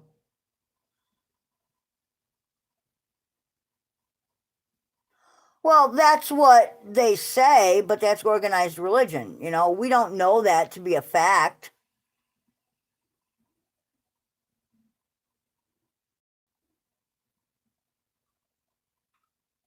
You know, that's just why I don't buy a lot of it. And I don't want to go into that again, you know, because, you know, I don't want to insult anyone who, you know, is religious, and does have faith in whatever church they attend or whatever. I think that if that belief helps you, that's fine. That's great. That's a good thing. You know, if that gives you solace or comfort or whatever, if it gives you something you need, then that's good. It doesn't give me what I need. What it gives me is more questions that nobody can answer. And I also see so much corruption and evil, I guess you might want to say, that and hypocrisy, that I can't buy it. I can't, you know. So, you know, I think if you want to live longer, take care of yourself. Take care of the body. There are no guarantees, you know. But I'm just trying to enjoy the journey. And when it comes to its end, well, I'll find out then. I'll find out then. It'll be a surprise, right?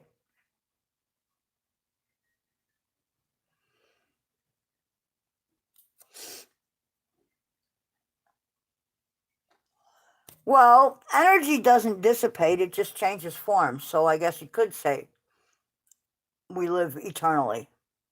Maybe not as, in the form that we know now, and maybe not as the consciousness we know now. But, you know, whatever, man. If a belief in something, I mean, look at all the different religions there are. And basically, you know, putting aside the organization and the handout for money and all that other crap, the basic message is the same. You know, treat others how you want to be treated, Just be a decent human being. That's all there is to it. It's fairly simple, you know? It's not that tricky. And you don't need religion to tell you that, That's just common sense. Exactly. Exactly, Kimmy. Be nice and do good, Just be a decent human being. It's not hard. Valhalla. To chill with Odin. That's one of the things I do love about, I don't buy into that whole thing, but I do love that little prayer thing that they do about, entering the halls of Valhalla. I think that is so cool, you know?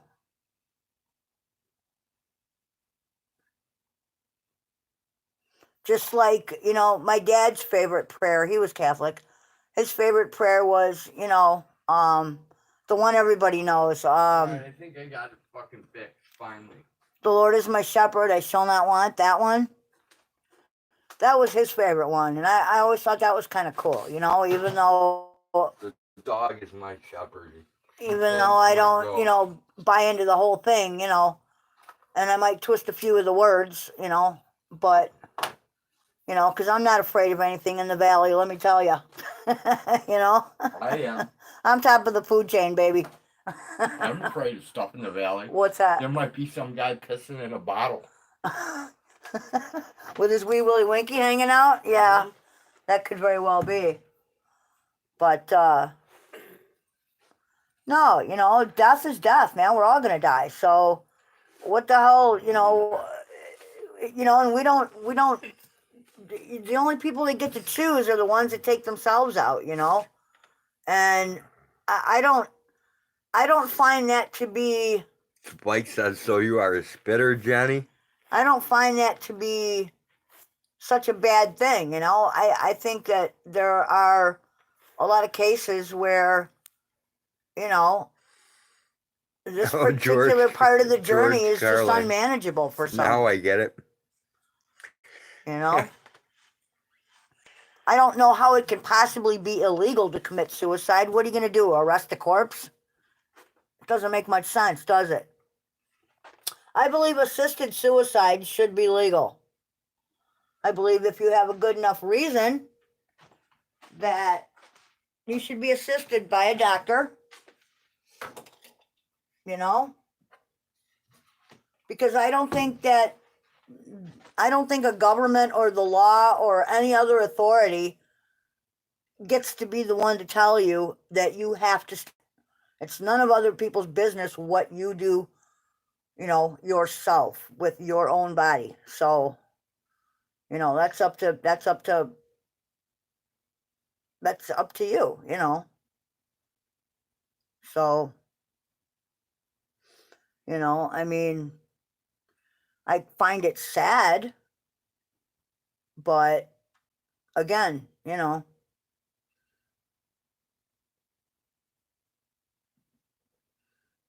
you go. Well, he'll definitely get a good assist there. Don't forget, we have mountain lions in Illinois now too, and I'm sure one of them would be happy to lend a hand, or two or three. But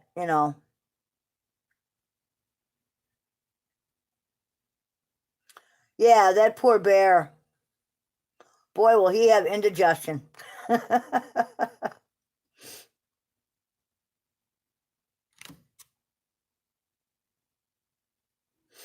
Well, and this is the thing, second son, is that what I'm not really sure what the percentage is, but they say that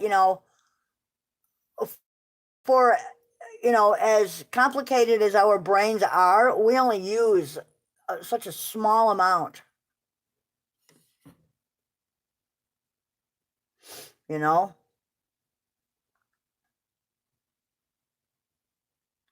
and there's so much more that we could use. That could be opened up.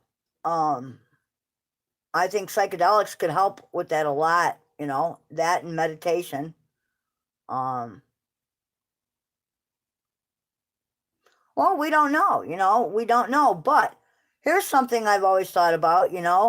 I think it would be really conceited for us to think that we are the only intelligent life in the universe, our ever expanding universe.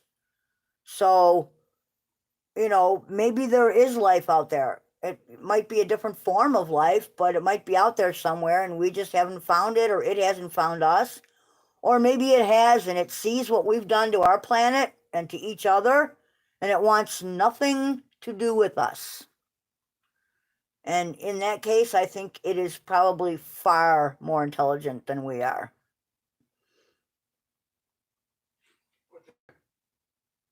Yeah, I don't know what's going on with Nightbot. Behave yourself, Nightbot. What's going on with you, huh? Well, I don't know. That's interesting. That's an interesting thought, second son. I mean, I'm sure you saw the movie Avatar, right? Look at that planet and look at how it was portrayed. And yeah, I realize it's just a film with effects, but that came out of the thought process of humans, you know? So,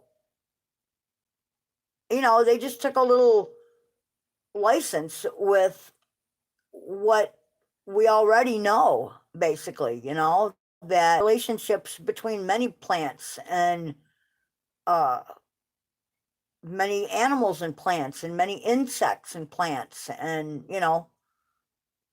so, I mean, all you have to do is watch a couple documentaries about the ocean, look at the symbiotic relationship between um, uh, just a shark swimming around and the fish that follow it. You know, some of them clean. They keep the shark clean. Others follow it because they know that they can get a free meal. You know, as the shark drops little bits of this and that. Look at the symbiotic relationship of a coral reef. Look at how intricate that is. Um, look at how flowers have evolved to uh I was watching a documentary the other day about hummingbirds, and check that shit out, man. That's amazing. That is an amazing subject. No, I think, the form that we're in, the physical form that we're in, that's what disappears. That's part of the cycle.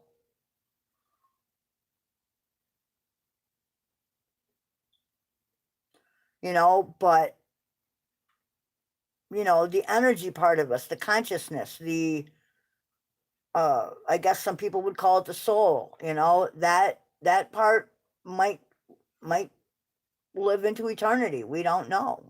We just don't know. But, you know, yeah, I'm having a hard time, reading some of the stuff. I don't have my glasses, and uh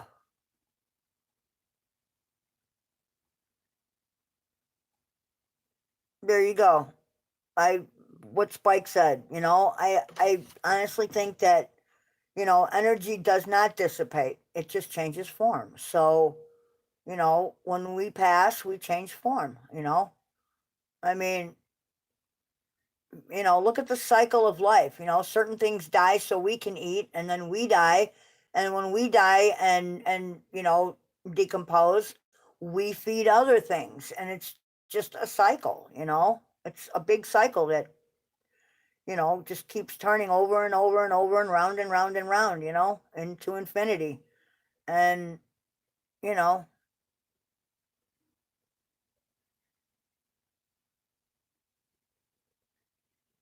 I don't know, it's kind of interesting and deep to think about it all, but, you know,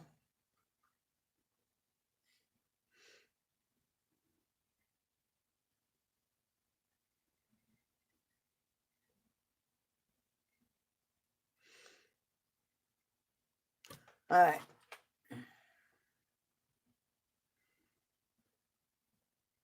Well, of course, and this is, and again, I'm going to bring religion into it, but, these are some of the things religions try to teach us to stay away from, like the seven deadly sins. Anybody know what they are?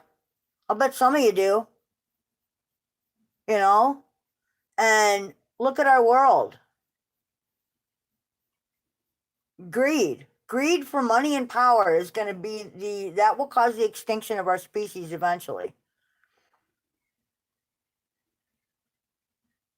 I firmly believe that, because we'll destroy the only planet that will, you know, that we can survive on.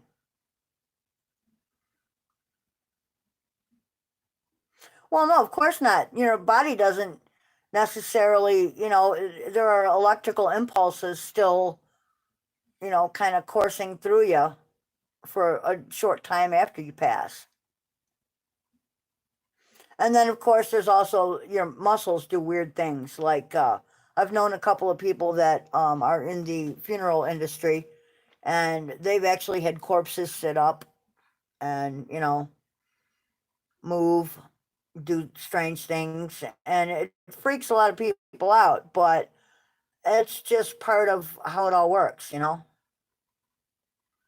So, yep,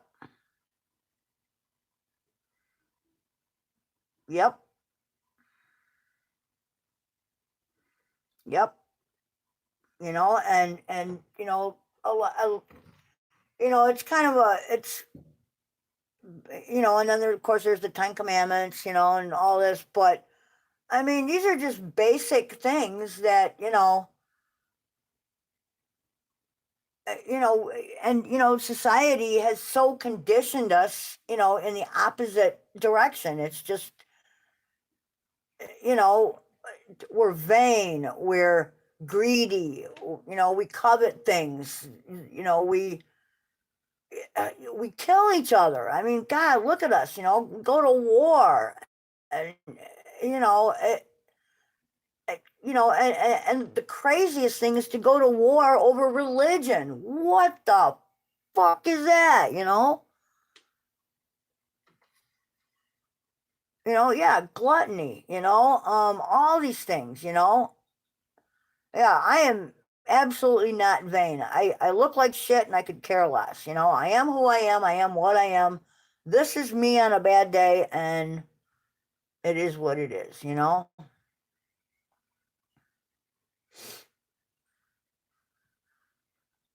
I just I see no need to change my appearance. If people like me, they will like me the way that I am. Pride. Then again, pride, it's okay to be proud of certain accomplishments. I think especially when you're young and developing, I think you need to be told, that your parents, like as a parent, I'm proud of you. Like I'm proud of my daughter. I'm proud of both of my sons. I'm proud of what they've done, with their lives. And You know, I'm proud of how hard that they're trying, you know, and well, greed might be human, but it's not something that you have to practice, you know? We certainly don't.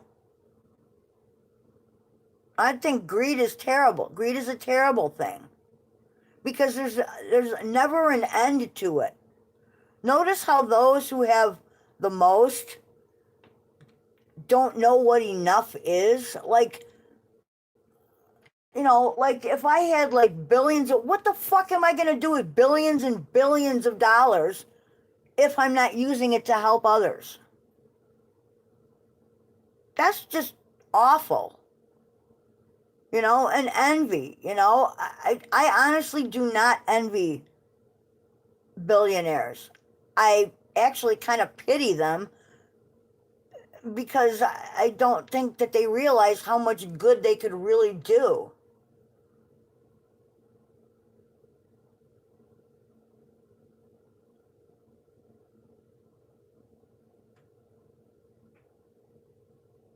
Well, whatever it is, you know, it might not even be ignorance. It might be, you know,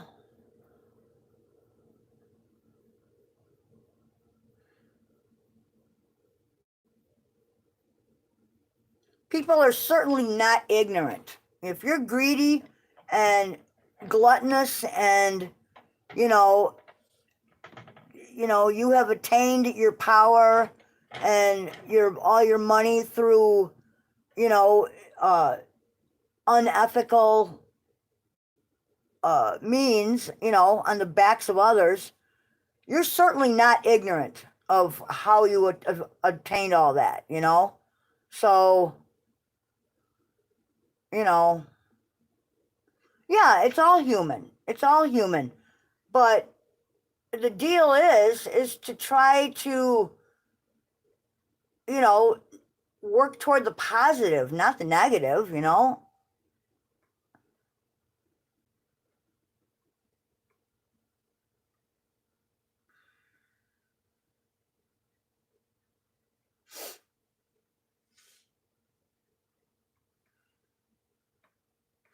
Well, you know, and then again, I heard a line from a movie the other day that, or from a show the other day that, you know, said that, gee, if, if lust, you know, without acting on it weren't,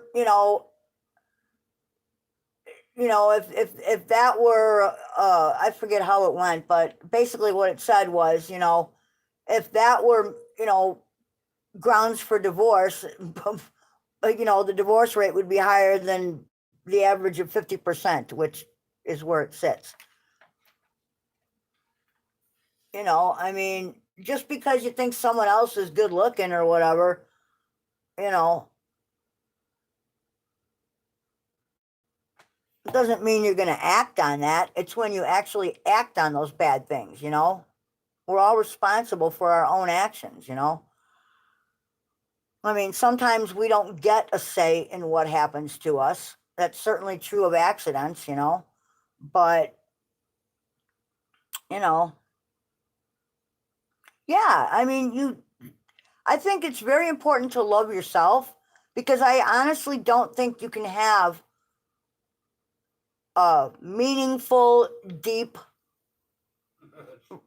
relationship without loving yourself. Well, there you go. Yeah, I see why Spike is lusting. Why? Because. Does he have a beautiful wife or girlfriend? Yes. There you go.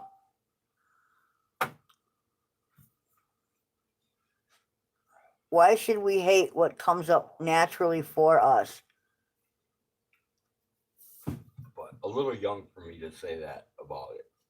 Because. Well, no, Because it's kind of like pedo-ish, you know, because she's very young. Yeah. Well, there, you know. Compared to an old man like me, yeah, it's kind of like. Well, you know. It's kind of like a creepy old pedophile, you know. Well. I mean, it all depends on how you look at it, you know. It would be, all right, where the hell did this come from? I gotta put this back. it doesn't leak all over the place. There we go. I just don't like being the creepy kind of guy, you know what I mean? Well, no, I agree because I prefer, I prefer men of my own age group. Absolutely. You know, when women are like young enough to be your daughter, you know, Yeah, it gets a little weird. it's kind of creepy. Yeah, it does get a little weird. I don't know, I've dated older guys and I've dated younger guys. And honestly, I find that I get along much better with men of my own age group. Like you and I, we're like a year apart. You know? Yep. We grew up in the same era. We have more in common, you know? Should I throw these away? No, I'm going to fix them. Are you serious? Yes, please, Okay. please let them be. That would be fine. Let me attempt to fix them. Dude, I they're think- $6 glasses. I And you're don't gonna care. weld them together. You gotta be shitting I'm me. gonna try and fix them. Come on, I try to fix everything. Yeah, you try. That's why we have stacks of crap around here that doesn't ever get fixed, right? Is Nighbot working yet? I don't know. I keep seeing it come up, but I'm not sure if it's just repeating or if it's doing what it's supposed to. I have no idea. We'll find out if someone types something in, Yeah, exclamation something. Yeah, I'm not really sure. I'm not sure how it's supposed to work. Or whatever. It's driving me goofy. Is it? Yeah. Oh man. Okay. Do we still have the furnace running? Yes. Okay, let it run for a little bit longer, I guess. I've got to. All right, there's Amish. I have to. I'm gonna run back over here I and have to find Kim on my fit. There we go. All right, this is Kim. My coffee's here. Fuck. Okay, hang on. Let me get to this page.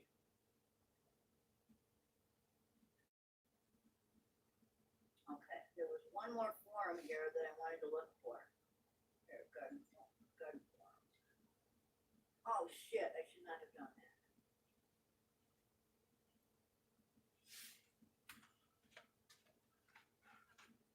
let me go see what's happening here. Awesome. We've got the Nighbot back. Sweet. She's 36. Holy cow, Spike. Yep. She looked way younger than 36. Way younger. But 36 is still young with a creepy old guy like me.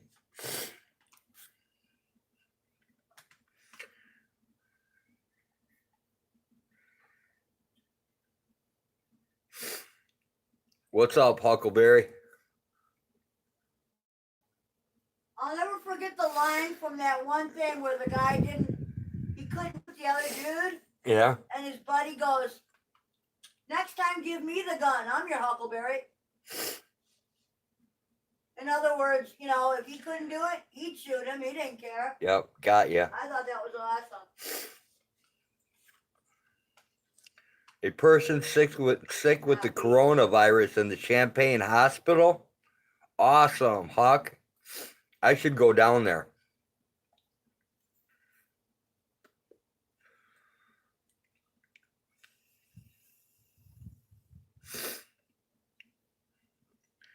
I don't for 1 minute believe that coronavirus exists in humans.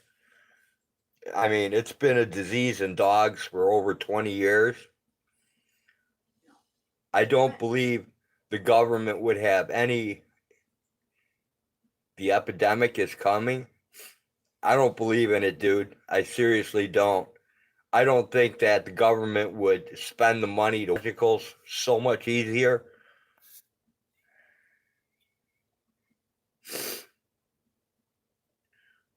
All right, Kimmy, go feed your dogs. Take my Lysol? No, I'll take my Otoban, Kimmy. I'm sure I have plenty of Otoban. Otoban even kills the AIDS virus. Hepatitis C, parvo, tons of stuff.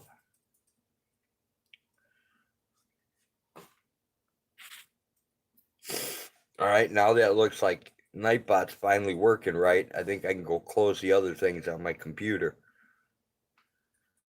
We have fresh food down here.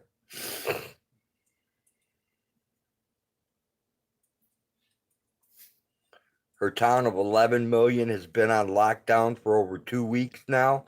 Only one person allowed in the grocery stores at a time.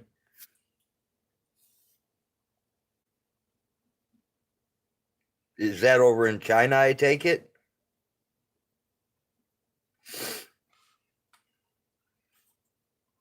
$11 million sounds like a lot of people. Yeah, okay.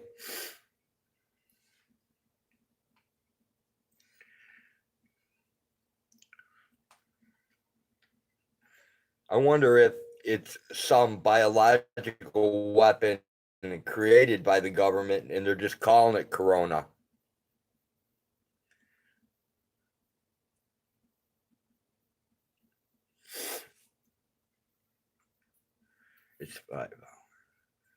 It's 5 hours from where the epidemic started. I can't produce either one of those names, so I'm not even going to try. What? They're places in China that I can't say. Oh. You could say them, but they're in English. Where? Right there. Chengde is 5 hours from Wuhan, where the epidemic started. All of Yunnan province is on lockdown. I have not read that. I have not seen it, but then again, I just got my computer back today, so. Yeah, you missed the other part though. He said his wife is Chinese. Her town of 11 million has been on lockdown for over 2 weeks now. Only one person is allowed in grocery stores at a time. Well, and here's the weird thing. Okay, well, first of all, they're very overpopulated in a lot of areas of that part of the world. Buy masks for $1 a piece and sell them for 15 now on eBay. There you go. Get regular painter's mask and say that. And spray them down with Autoban, and then say that. We were just talking about the 7 deadlies, man. Well, you could take those masks, spray them down with Autoban. Taking advantage of people. That would be a horrible thing to do. You could spray them down with Autoban and sell them, and all the weirdos would buy that right now on eBay. That's true. Dude, that was like that Y2K thing. Yep, where everybody bored. Simple bored. A simple fix. Yep. Just like that. Bingo bango. Yep. And everybody the planes are going to fall from the sky. All the computers are going to crash. For the fucking end of the goddamn world. The banking system will collapse. Yeah. It was exciting. Dude, how many gallons of water did we pull out of the freezer here when we first moved in? Well, yeah, but we're not retarded, so. No, we're not. See, that's exactly what Spike said. That's what Spike was getting at. People taking advantage of it. Yeah, exactly. Not just taking advantage of. See, But and this is what our government does too, though. They throw something like that out there so they can make a buck or cause a war or a panic because those things are all profitable. Yeah, you're right, Huck. They would. If the American government tried to lock down Chicago or New York, the people would riot and burn their own cities down. They absolutely would. Well, look at Compton. Look at the LA riots. Come on. That wasn't that long ago.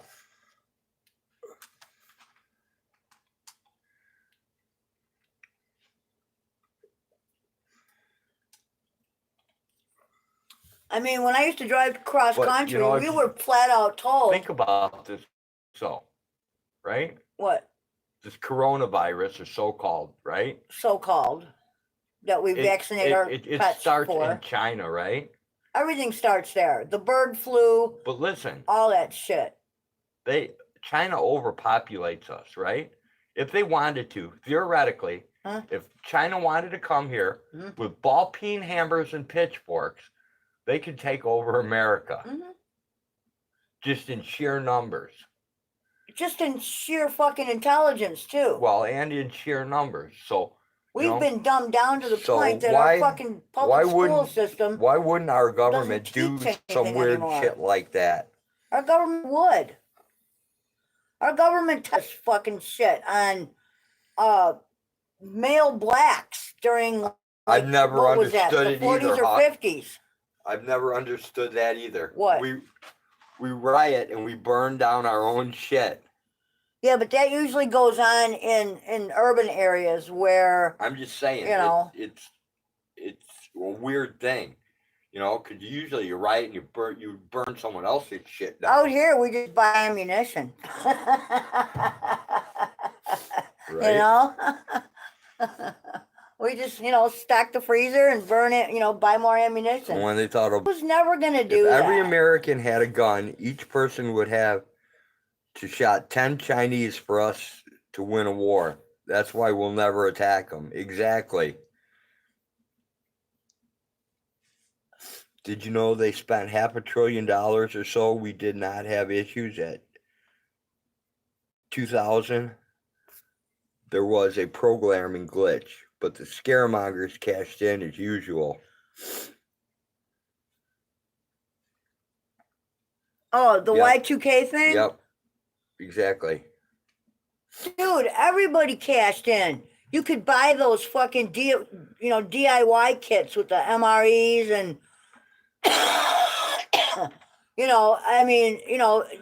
everybody get your little 5-gallon bucket with every seed you'll ever need to plant, and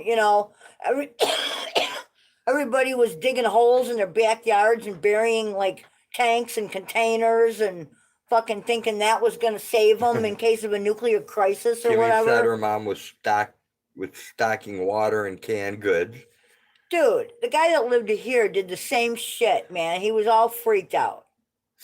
This is what happens when you stick to one fucking source for all of your information. You get shitty information. You don't ever learn anything, You got to go out there and research. I mean... Yeah, it was just exposed that $2 billion was paid to Australia to have those fires in Australia. I mean, the whole proof hasn't came out yet, but it's a rumor right now. Right now, it's allegedly. Well, a lot of things are alleged. There is some strong evidence pointing that nothing totally tangible yet, but that doesn't mean there won't be. See, and this was a guy, these people that did this Y2K shit, these were people that sat in front of Fox News 24 hours a day, never changed the channel, and that's where they got all their information from, okay? So, I am strongly anti-Republican, but I'm not a Democrat either. I feel like all of our parties have failed us, okay? I'm an independent. I think that if you're qualified for the position, I'll vote for you. If you're not qualified and I don't agree with you, I ain't voting for you. It's that simple. And that's another thing, This is what fucks us. At one point in time, the Electoral College worked, okay? It doesn't work anymore. It needs to be, absolved. It needs to be gone. Whatever happened to the popular vote, Count the votes. Let the people decide. Trump is a constitutionalist. Trump doesn't even know, he can't even pronounce Constitution. Dude, he claims to be a constitutionalist, yet he's the one who's all for the red flag laws. Take the guns first and worry about why later. If anyone had done their homework on him beforehand, they never would have voted for him.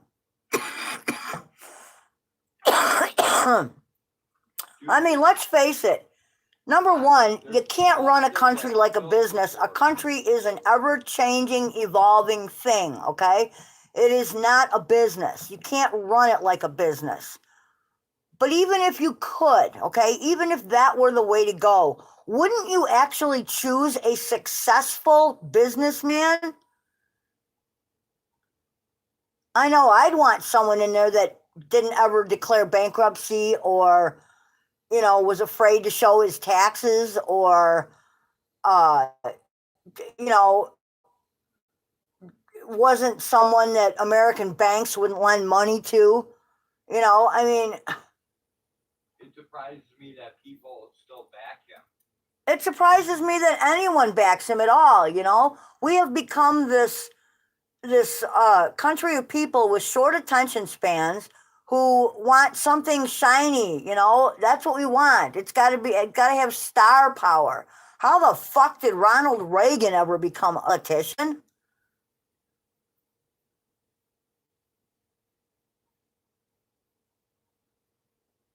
Trump is great at pulling on his own ego. And that's about it. He's good at Twitter. I mean, look, we impeached Clinton because he got a sculler in the Oval Office, okay? I think he should have got a medal. And, look at Trump, man. He's traded in wives more than most people trade cars.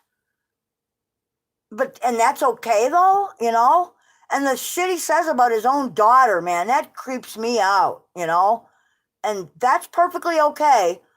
But having a normal extramarital sexual encounter in an office and getting busted, that's grounds for impeachment? Are you kidding me? Well, conquer and divide, man. That's how you do it. But you also have to control the media. And the internet got out of control. They don't have control of that, and they never will. That's why they're scared right now, because everyone has the ability to be an independent reporter. And it may be bad. I don't know. For now, they get to keep tabs on us. So for them, there's more good than harm for now, Spike said. Jenny Jones said buffering and back. So I think we're back.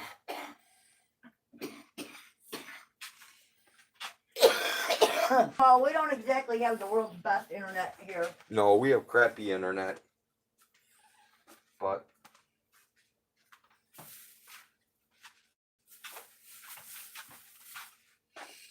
I don't know. I honestly think having women in leadership roles is a good thing. I think it could be a very good thing. Women are generally not for going to war. We're more about, diplomacy and, I mean, I think anybody that, it's kind of like Mr. Smith goes to Washington, okay? I think Obama lied. He I fucking think that- said he was going to get rid of the Patriot Act, and he strengthened it twice. that's true. But then again, I think no matter who you are, you get elected, you go in, even if you go in with the best of intentions, I think it's really difficult to get anything positive done because there's simply so much corruption and, one hand in someone else's pocket and one hand washing the other. And, it's just, it's got to be so convoluted. And, I don't know how they get anything done, honestly,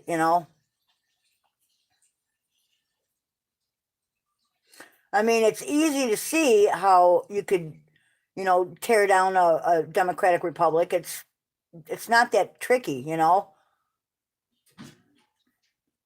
you simply create a population of ignorant people who don't know how to think. You control the media, you divide and conquer, you create panic, and these are all things that, work to, you talking yourself or you talking to people? I don't know. It's just the thing, see if anyone's there. Yep, you're back, it says, so. Yeah, I don't know, I think, I think regardless, I think, Well, you know, politics isn't really something I enjoy talking about. It pisses me off that our politics are what they are. Okay, let's talk about something else. So, what do you guys want to talk about? We've gone through gardening. If our vote really counted, would we really be allowed to vote? Right. Exactly. Well, and again, you know, here you have, you know, you look around and what do you see happening? Gerrymandering. You know, they're trying to make it more difficult for various, you know, groups of people to vote, to have a vote.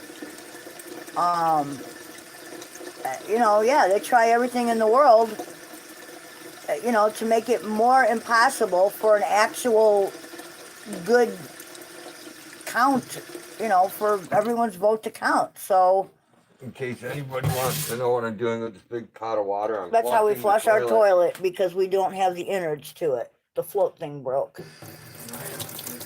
And he hasn't fixed it.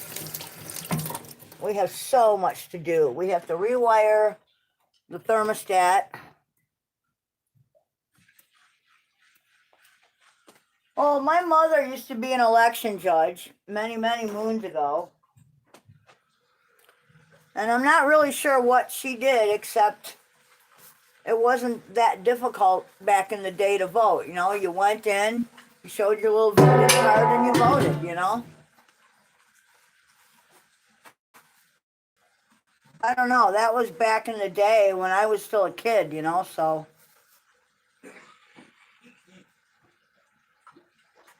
I don't know. I always got a good laugh out of what George Carlin said. Basically, you always hear people say, you know, if you don't vote, then shut the fuck up. You got nothing to say. And George Carlin's idea was the other way. He's like, look, I can bitch all I want. I didn't vote for the motherfucker, right? So, I don't know, 6 of one, half a dozen of the other. Does our vote really count right now? No, I don't think they do.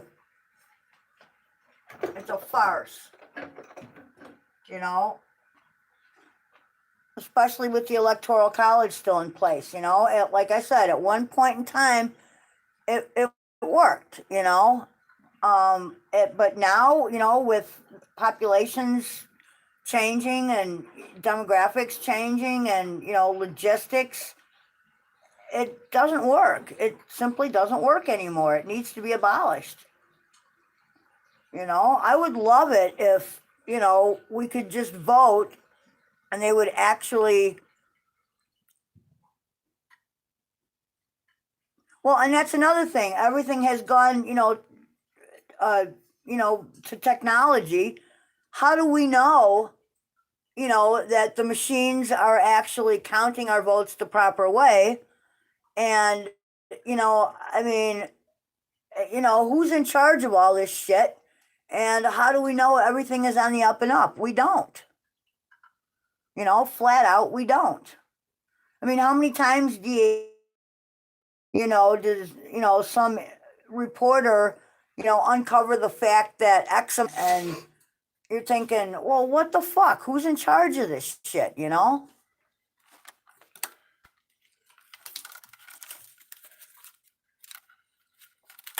Yeah, you know, like I said yesterday, man, at one point in time, I was pretty proud to be an American, you know? I thought, wow, you know, we're a pretty special place with pretty special people, but I don't necessarily think that's true anymore. You know, I think we have a lot of very special people that are Americans, but I don't think many of them are in politics, you know? You know, I just, Proud to be an American. it's just, don't start that again, dude. I'll have to slap you. You know? Yeah, if you think you're really free, you're not, you know? Yeah, special ed, maybe. That's what Spike said. Special ed, maybe. Oh, man. I'm pretty good at You know, I have seriously thought about that, Vet Tech Kimmy. Seriously thought about getting a passport just in case. You know, I don't have one. I've never had the need to have one. You know, And we're but not getting damn, real you know, IDs, so. Costa Rica, Panama, Belize. Belize. These countries are all looking not too bad at this particular point in time. You know, I mean, look what Costa Rica's done. You know, you know, they're on top of shit. You know.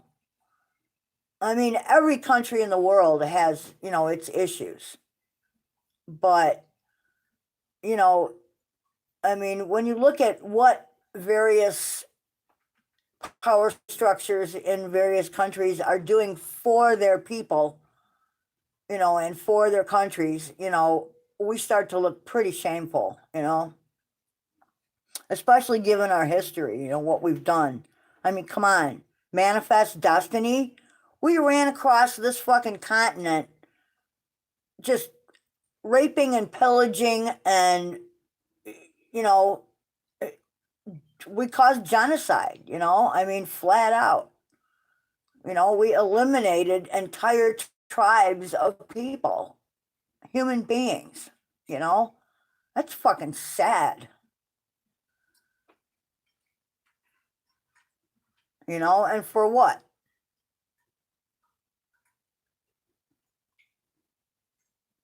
Hey, at least Vietnam got it right. They ran our asses right back home. Yeah, after we lost how many people for nothing? Yep. And that all could have been over a long time before that, but the peace talks that they were in were fudged, But I mean, come on, look at them.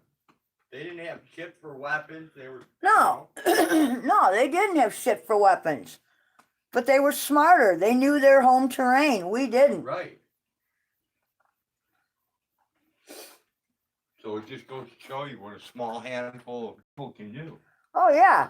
I have, no doubt in my mind that should something happen and come here to our shores, there's a certain amount of us that, we might make it. Yep. We might. Guerrilla warfare is where it's at, man. You don't need to have giant fucking guns. Long lines of cavalry. Yeah, you just No you thanks. just need to be smart.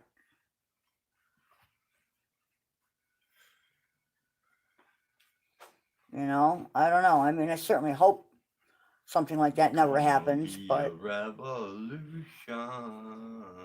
Well, we don't want to change the world. I don't know. If you want money for people with minds and hate, I'll tell you what. What was that? Gonna have to wait. When you're born, you get a ticket to the freak show. When you're born in America, you get a front row seat. George Carlin said that. That's awesome. I love George. I love George Carlin, man. That guy was so fucking political.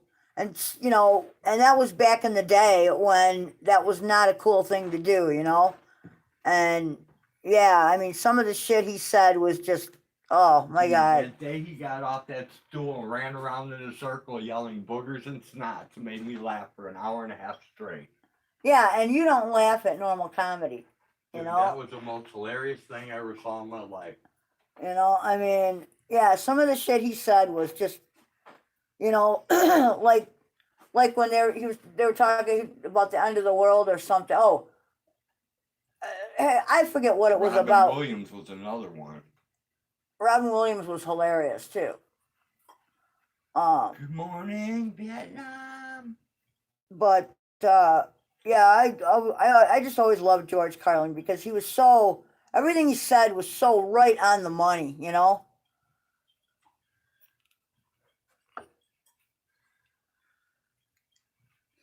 I mean,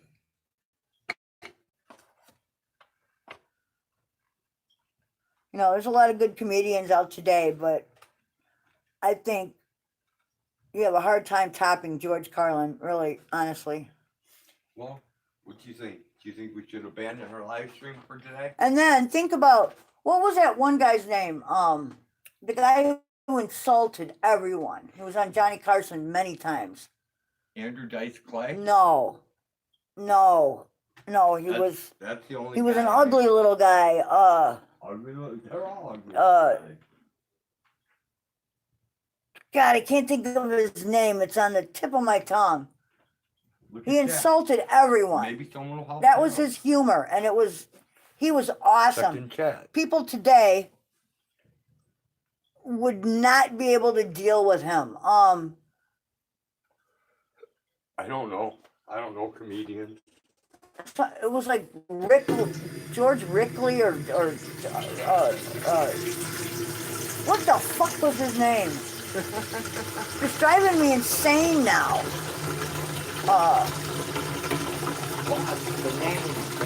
Yeah, he was a little guy. Don Rickles, thank you. Yes, that was him. Oh my God, yes. Yes, thank you. Thank you very much. Don Rickles. That's that Kimmy, I believe. Yep, right here. But yeah, that guy made a living insulting people, okay? And he was hilarious. People would be so offended today by his humor. You know what I mean? But yeah, that's who I meant, man. He was awesome. Women are crazy, men are stupid.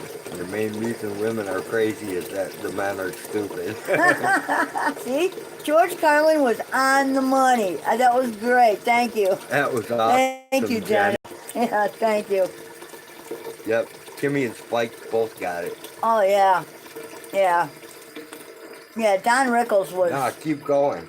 I Yeah. like George Carlin. I love watching his old shit, you know? Yep. Yeah, he was just absolutely hilarious. You know, the way that how he put it one time about the earth. He said, who knows? Maybe we evolved because the earth needed plastic, wanted plastic, Right. you know? And, you know, and he said, now that it has it, it doesn't need us anymore. So one day it's just going to slough us off like a bad case of fleas. It'll still be here. We won't. Something like that.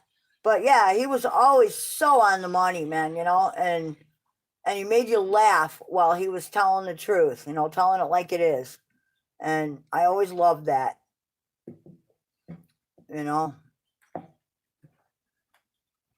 Yeah, there are a few comedians that can hold a candle to his blatant honesty and, you know, the way that he turned it into humor. And I'm gonna have to I just love that. Why? I didn't sit. I better sharpen mine then. You better. I didn't crap today. I crap once every 3 days. You know that. I don't keep track of your crap.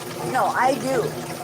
No, I don't. Because if it goes beyond 3 days, I start to worry. That's when I start eating oatmeal and shit. You know? I don't ever worry about it. If it takes a week, it takes a week. That was hilarious. Check it out. Spike says, agrees, Jenny. That's why I switched teams. Oh, it's awesome.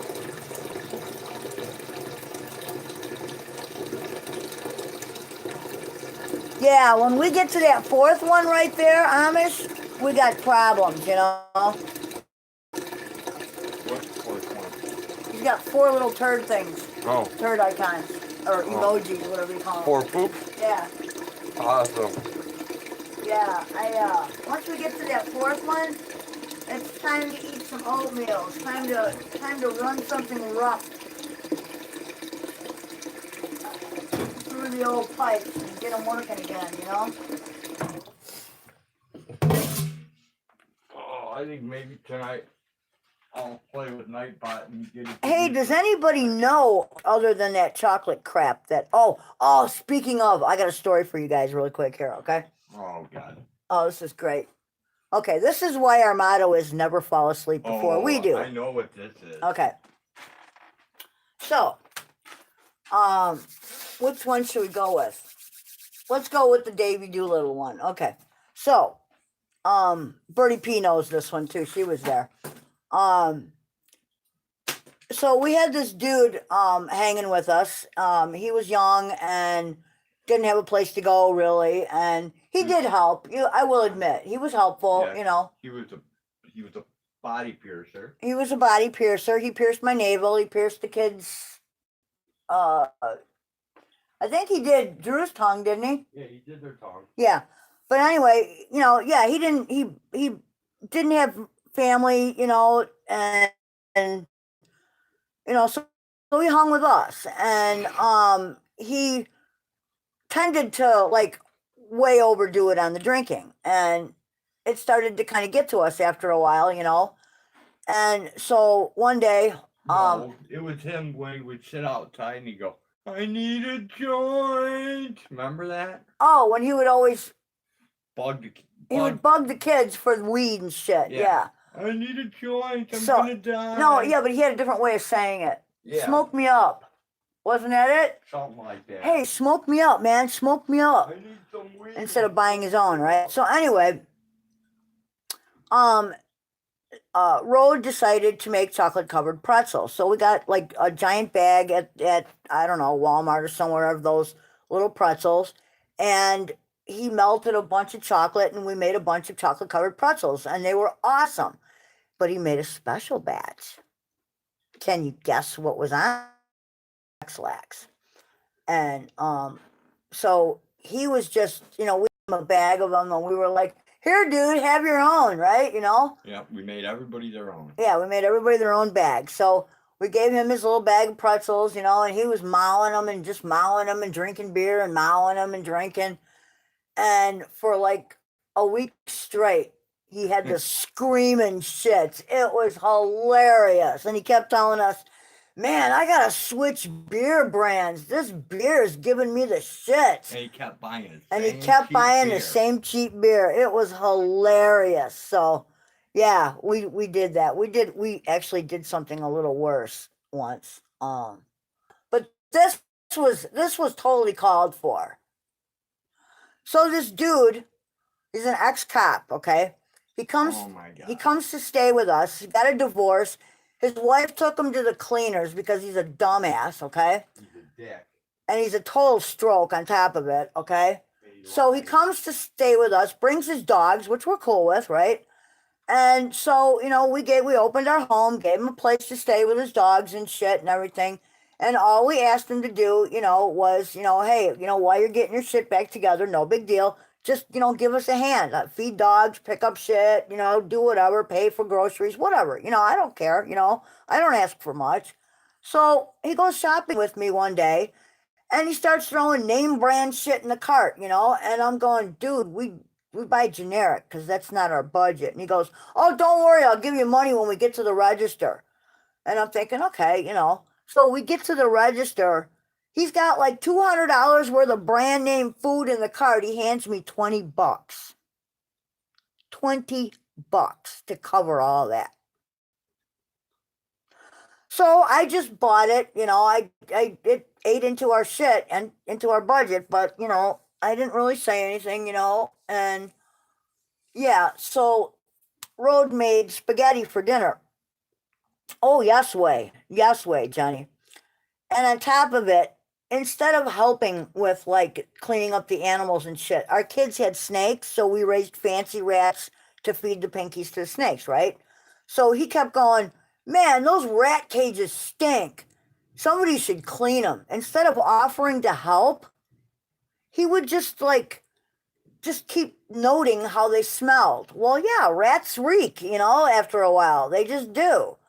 So every 2 days you gotta clean their cage. Yeah, every couple of days you got to clean them out, put new bedding in, yada yada, Wash the container. And he would never lift a finger to help. He would just sit with his bottle of fucking, what was that? Jack Daniels or something Evans. I don't know. And when he didn't have enough money to buy Jack Daniels, he bought Evan Williams. Evan Williams, yeah, cheap ass whiskey, man, or scotch or whatever the hell it is, and he would drink that. He would drink that and fucking sit up all night watching porn on the computer downstairs. Okay, so Then, no. Anyway, After that, after that, remember Drew came downstairs and caught him beating off in the rocking chair. yeah, so my kid comes downstairs to go to the bathroom in the middle of the night and busts him masturbating. And yeah, okay, so not cool. Then, so we get really sick of this. Plus, he's not looking for a job. He's like settled in, thinking this is the life, right? Free ride. Free ride, yeah. So we're getting a little upset with this, and, other than telling him, get your shit and get the fuck out, we don't really do it that way. We tend to make people want to leave, okay? So basically, Rode decides one night he's going to make spaghetti for dinner. So he makes a beautiful sauce, makes meatballs, the whole nine. At the same time, we had a litter of pups, and we were in the process of worming them. Okay, now everybody knows what happens when you worm puppies, right? Especially when you use Nemex. Okay, when you use Nemex, Vet Tech Kimmy, I'm sure you know. We're looking at a whole bunch of, what are they called? Roundworms, right? Yep. Yep. Roundworms. Roundworms. Not all of them are dead either. And not all of them come out dead. Some are still alive. Okay. See where this is going? Okay. So, Rode takes the regular spaghetti noodles, cooks them, rinses them off, in the strainer, puts them on the kids' plates, gives them their meatballs and sauce, and sends them off with their plates. And there was a little roundworm mixed with the noodles. There was a lot of roundworms. A lot of roundworm mixed with, he took those and rinsed them off in the strainer and put them on the plate with the spaghetti and the sauce and everything and handed this dude his plate. And he was oh yes, we did. And he was so drunk, he did not realize the plate was moving. His spaghetti was moving. And he chowed it and went for seconds. I shit you not. So, yeah. Within about a month, I would say, he packed his truck up and moved down to... That was after we skunk pissed his dog. Oh, yeah, we skunk pissed his dog. And he slept with him. He didn't even notice they were moving, Kimmy. He was that wasted all the time. Yeah. So... And then he did a seminar in Chicago. He did a seminar in Chicago, and he made a big mistake. We had some friends of ours spread the word so that he would make some money, we were trying to help. And he had no idea. And he had no idea that he was talking to. That he was talking on the phone to one of the bikers that we had sent. Motorcycle club. And Chicago, the whole club showed up at his seminar. They paid what was it? $150. $150 to get in or whatever. And they listened to his whole dog training seminar and the whole thing. And so this biker gang happens to be black, okay? No big deal, Dudes, yeah. So the next day, one of them calls him to talk, and he's like, "Oh, what did he say to him?" He goes, "Oh, everything was great except for the..." I would have had a lot more people if there wasn't such a nigger convention. Yeah. That's what he said. Yeah, so verbatim. That was verbatim. So he totally, showed his racist side right there. And shortly after that, he moved out and to Louisiana, and stayed somebody with another dog trainer. To live with another dog trainer, and was a week later, mysteriously, the whole place caught on fire and burned to the ground, including his truck.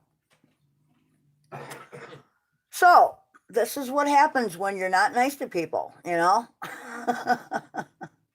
mean, we do mild shit, we don't actually hurt anyone, but we've never burned anyone's truck down we've never burned anyone's truck or done anything like that, or their house.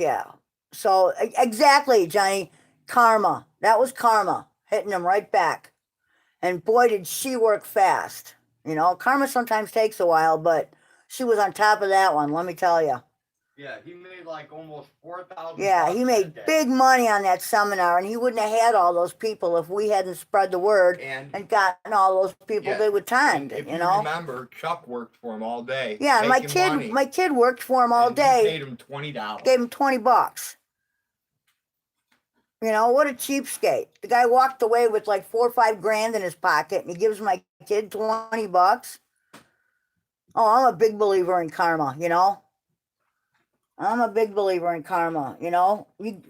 What you do comes back to you, man. It just does. Sometimes we like to have a little fun with it, but And he always thought he was yeah, the tough, guy, but he would never fucking put his hands up and fight either. the guy was a total stroke. A total stroke. He talked like he was the baddest man on the planet. Yeah, he always talked like he was a real badass, but he wouldn't even spar with Rode. And Rode was, you know, has a bad back. He wouldn't even spar with Rode. But he did take a bite from Bandit. Fucking X-Lax. Yes, you do. Because I think we're back. Are we back?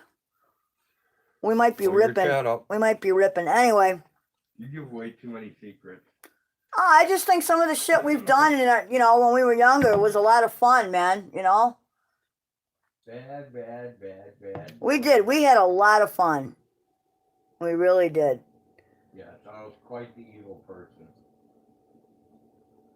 Well, I wouldn't say we were evil. I can be quite evil. Well, you can be, I'll admit yes. it. But, you know, no, it's just, you know, we don't like being taken advantage of, you know. I mean, you open your home to people, you expect at least a thank you, you know. Anyone being taken advantage of. But, so that was just a couple of things that happened when we were much younger and, you know, full of piss and vinegar, you know. But, yeah, so everybody said our motto should be, don't fall asleep before we do. So it's, could talk, what a tale she'd tell. If, about you know, that's, yeah, those are just a couple of the things we did. We also, everybody would laugh. Oh, dude, it really did happen. It was deserved. And allegedly,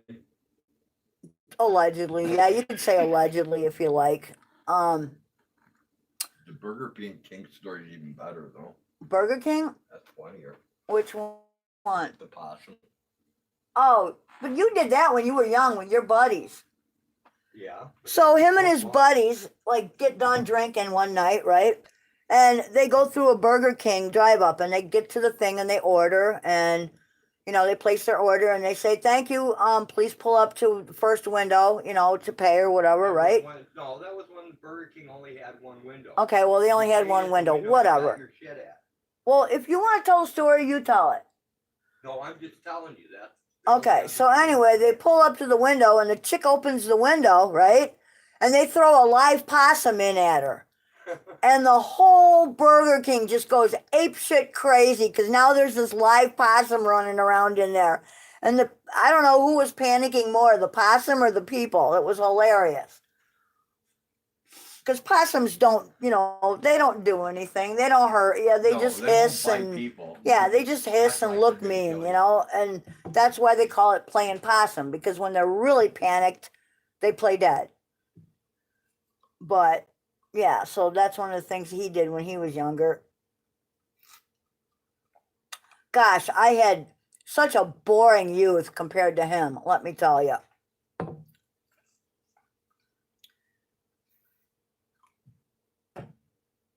Although I don't know how boring it is to pack 15 people in a station wagon and cruise around a party. What was that? Now I got to read that here.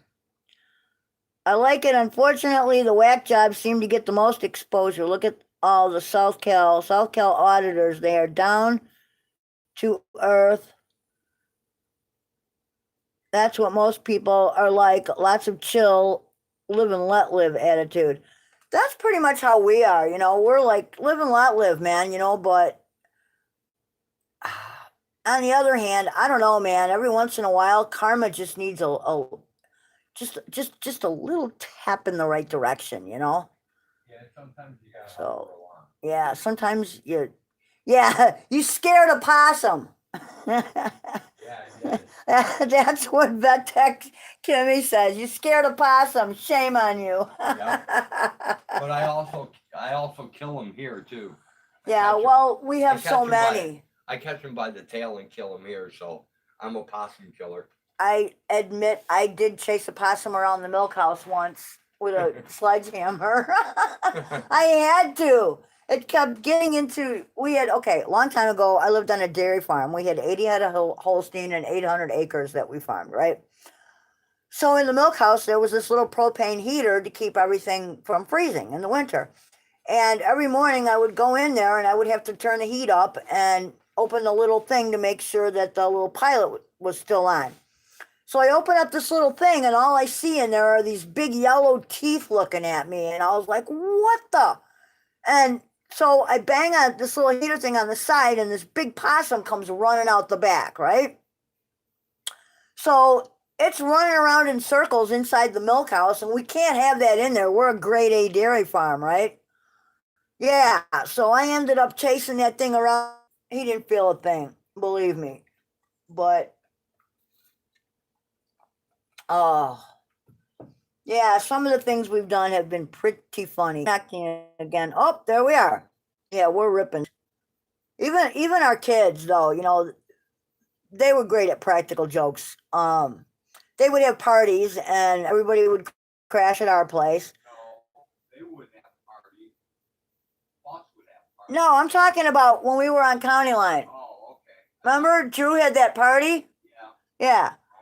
Yeah, he had this big old party, and the rule of the party was if you fall asleep first, something's gonna happen to you. So that was the incentive for everybody to, remain upright, right?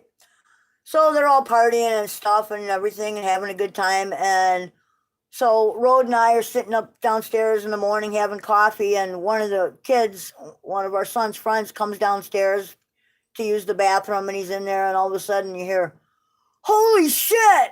And he comes out and he goes, "Am I missing an eyebrow?"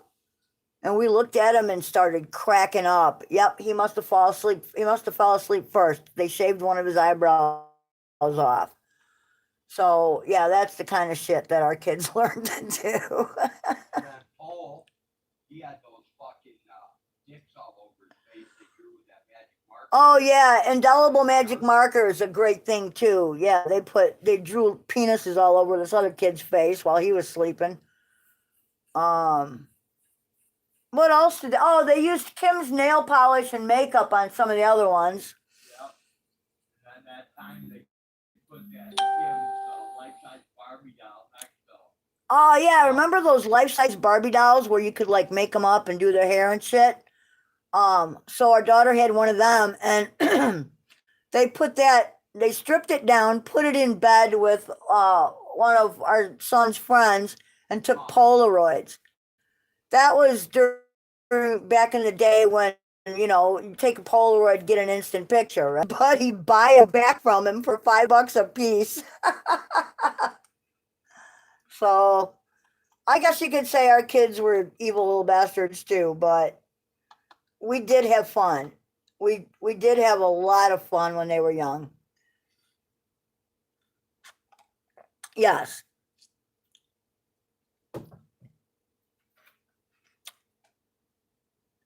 Yep, that's her name.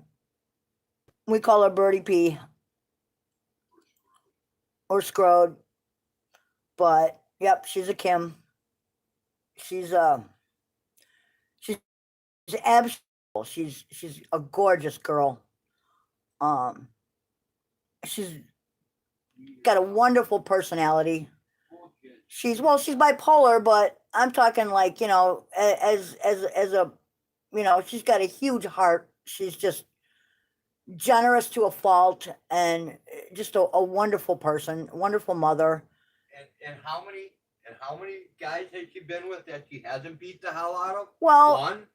Yeah, but I have a funny feeling that they have all raised a hand to her first. Well, I'm not saying they didn't. I'm just saying. Yeah, she's went out with guys that have tried to smack her, and she beats the holy fuck out of them. She's only been with one guy that I know of that she hasn't beaten the hell out of. And she's still with him. Yeah. Yeah. If she was gonna beat the hell out of him. Well, this is what happens. You treat her bad, she fights back. That's how it is. Me. She's not mean. She gets even. I wouldn't date her. Get women either, so. But yeah, she's extremely special. She's extremely special. I love all of my kids. And for all intents and purposes, they are mine, whether I gave birth to them or not, They were born in my heart, not from under it. And, I was adopted. And that's what my mom always told me, and I always thought that was a great, great saying, my mom always told me, you were born in my heart, not from under it. Meaning she didn't give actual birth to me, but, DNA doesn't guarantee love, love is what makes family, DNA just makes you related. But yeah, they're great kids, and the grandkids are exceedingly special. And yeah, so, well, it's getting late. We should probably end this, dude, and let these people, have their dinners or do whatever they need to do. I'd like to run from some of my DNA. Yeah. I have limited information of my history. Like I say, I'm adopted. I do know a couple of things about myself, and that's about it. Most of the records are sealed. The little bit of information I have came with me.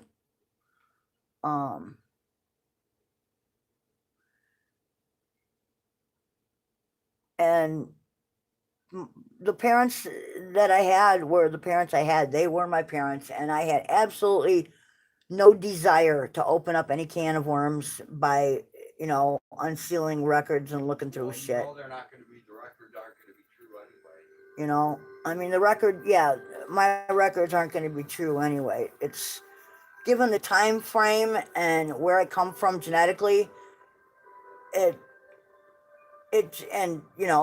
just wasn't done. So it is what it is. But hey, I love you guys. I am thrilled that you guys stop in and check out the goats and, watch us act like idiots and laugh and joke with us and get serious and talk about shit. It's pretty awesome when you can share stuff like that, You guys are all awesome. Very awesome. And I appreciate each and every one of you. So, I guess this is it. So, thank you for joining us on the most boring. This is it. Thank you for joining us on the most boring live stream available on YouTube today. Cut it out. So, peace out, people. Much love and hugs, and we will see you next time. So, Take later, care, everyone. We're out. Bye-bye. Peace.